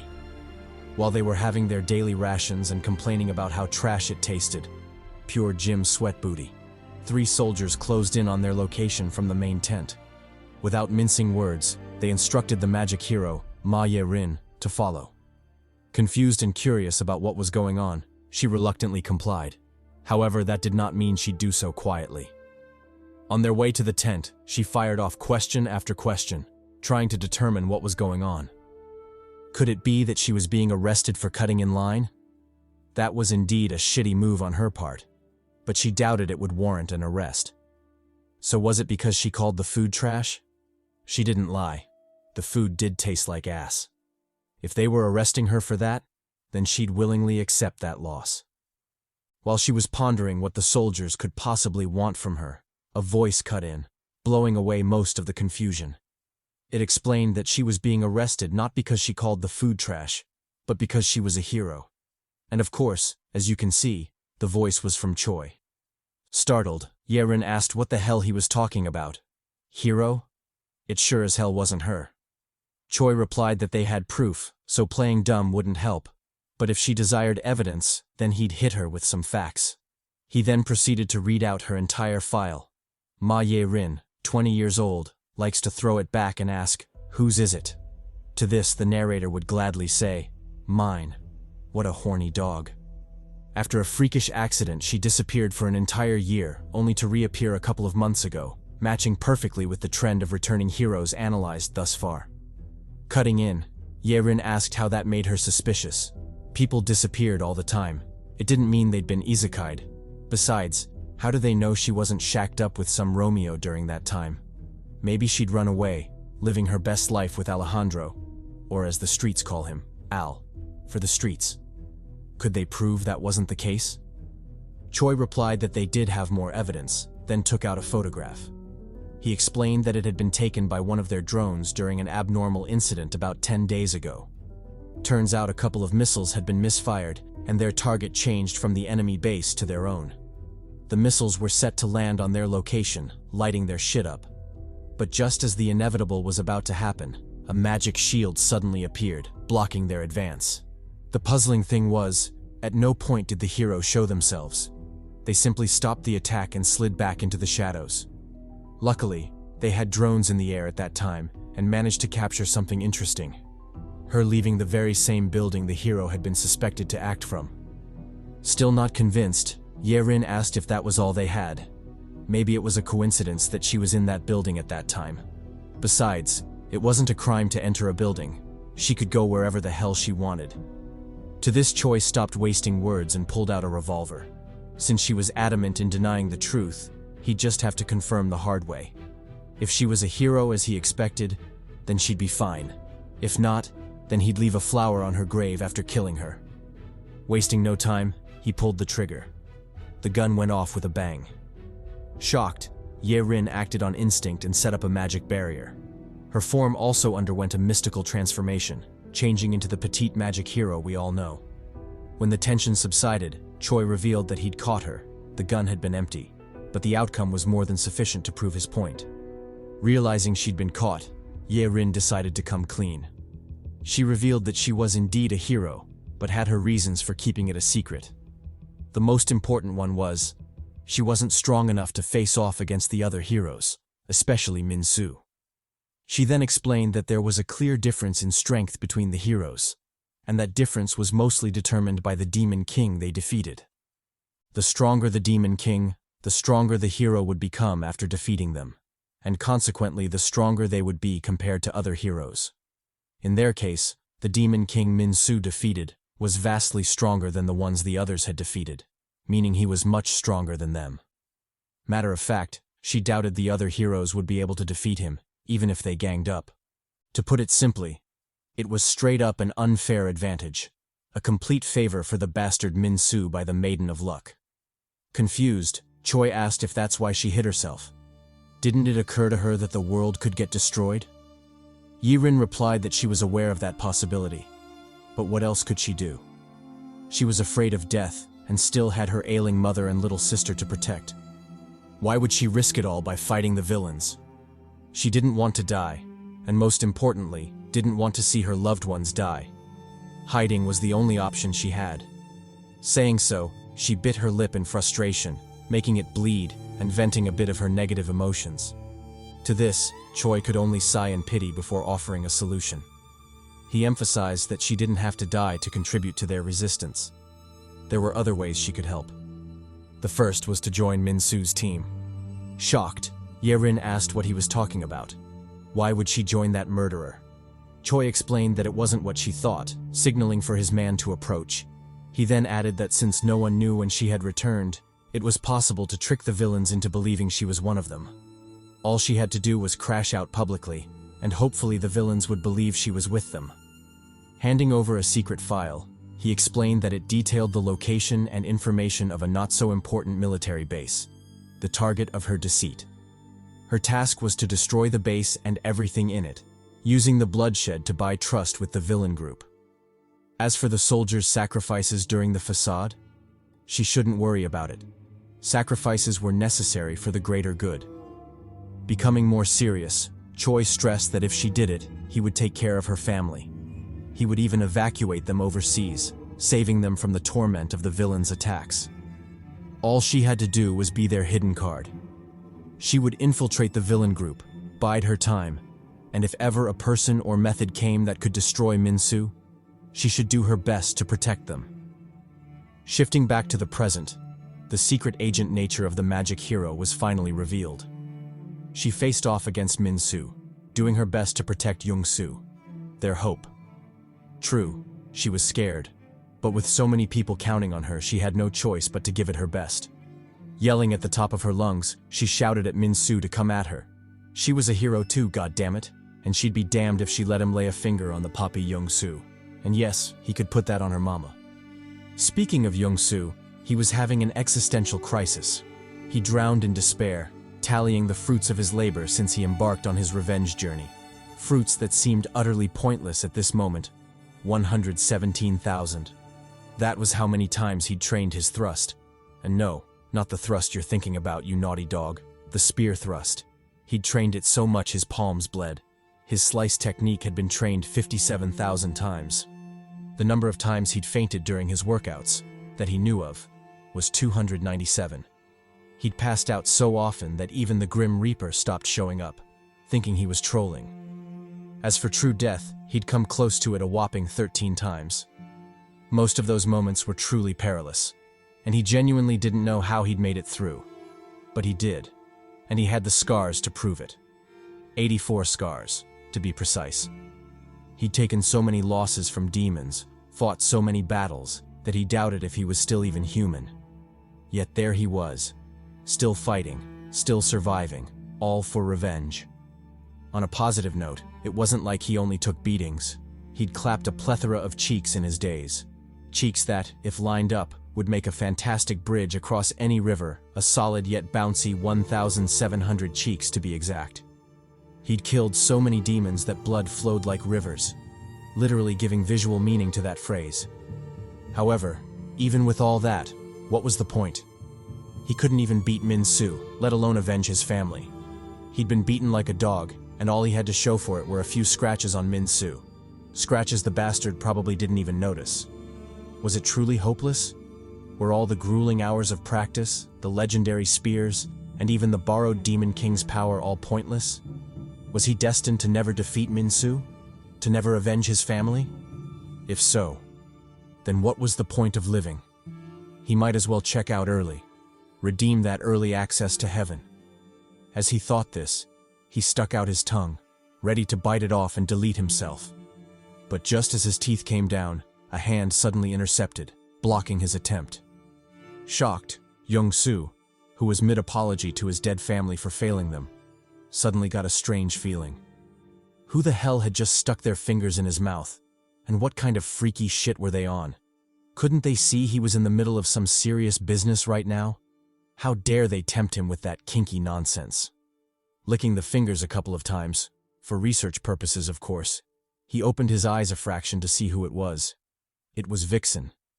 The maiden hadn't abandoned him in his time of need. She doubled back to stop him from making a fatal mistake.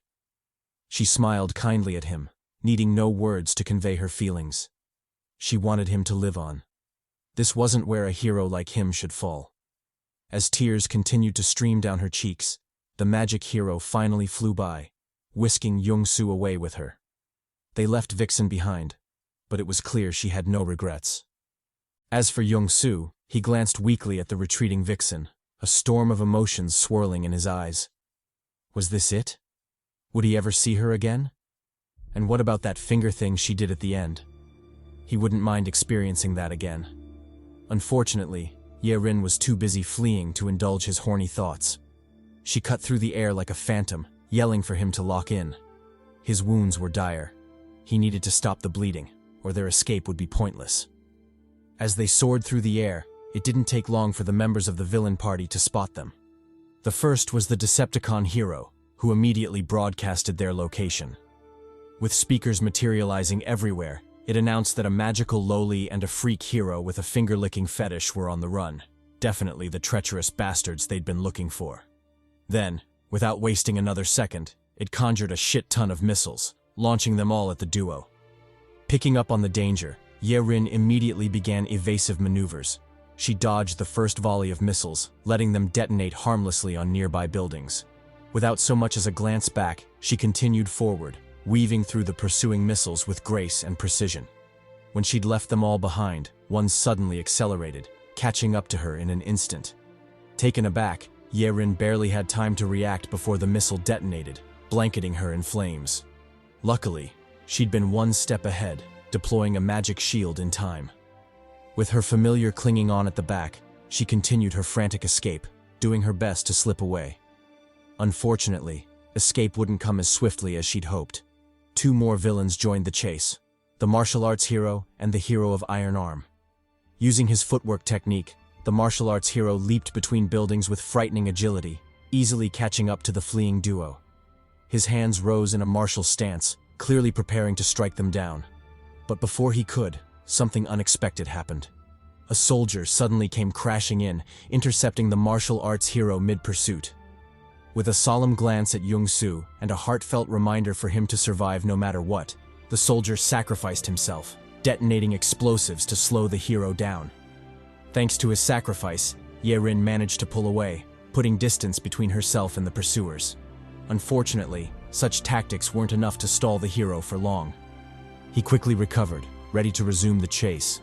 But once again, something unexpected happened. 3 more soldiers popped out, yelling for him to hold it right there. They weren't about to let him go anywhere. As a matter of fact, wasn't heaven pretty nice this time of year? How about they just went and checked it out together? Saying so, they decisively detonated their explosives, hoping to take the hero down with them, or at least buy more time for the fleeing allies. Witnessing the explosion, the hero of Iron Arm couldn't believe his eyes. What the hell had gotten into the mortals? Had they lost their damn minds? A while ago they'd been terrified of death, yet here they were, willingly throwing themselves into the grave. Just what the hell was going on? As he mulled it over, a bus suddenly came speeding toward him, blocking his path. The driver wasn't even a soldier, just a civilian. He knew death was inevitable, yet he still came, driving his bus headfirst to stop the pursuing hero. Enraged, the Iron Arm hero yelled at them to stop fucking with him. What was this? A night of 1,000 sacrifices? Were they trying to summon a holy maiden or something? He didn't care. Anyone who stood in his way would feel his wrath. He blitzed through the bus, tearing it clean in half. But behind the first bus came another. Taken aback, the hero clicked his tongue in frustration. Another one? Fine. If that's how they wanted to play it, he'd gladly play along. Channeling mana into his arms, he prepared to obliterate the next vehicle. Advancing forward, he unleashed an arm rocket at the truck, caving in its front side. But before he could celebrate, a shit ton of explosives came spilling out. That had been the true plan. Drown him in enough explosives to level a cityscape. If he still withstood that, then they could only call him Papi Chulo. Smiling victoriously, the soldier left a similar message to Jeongsu before letting it rip. He detonated the explosives, blanketing the sky in flames. As the embers burned, so did the fire of hope in the people's hearts.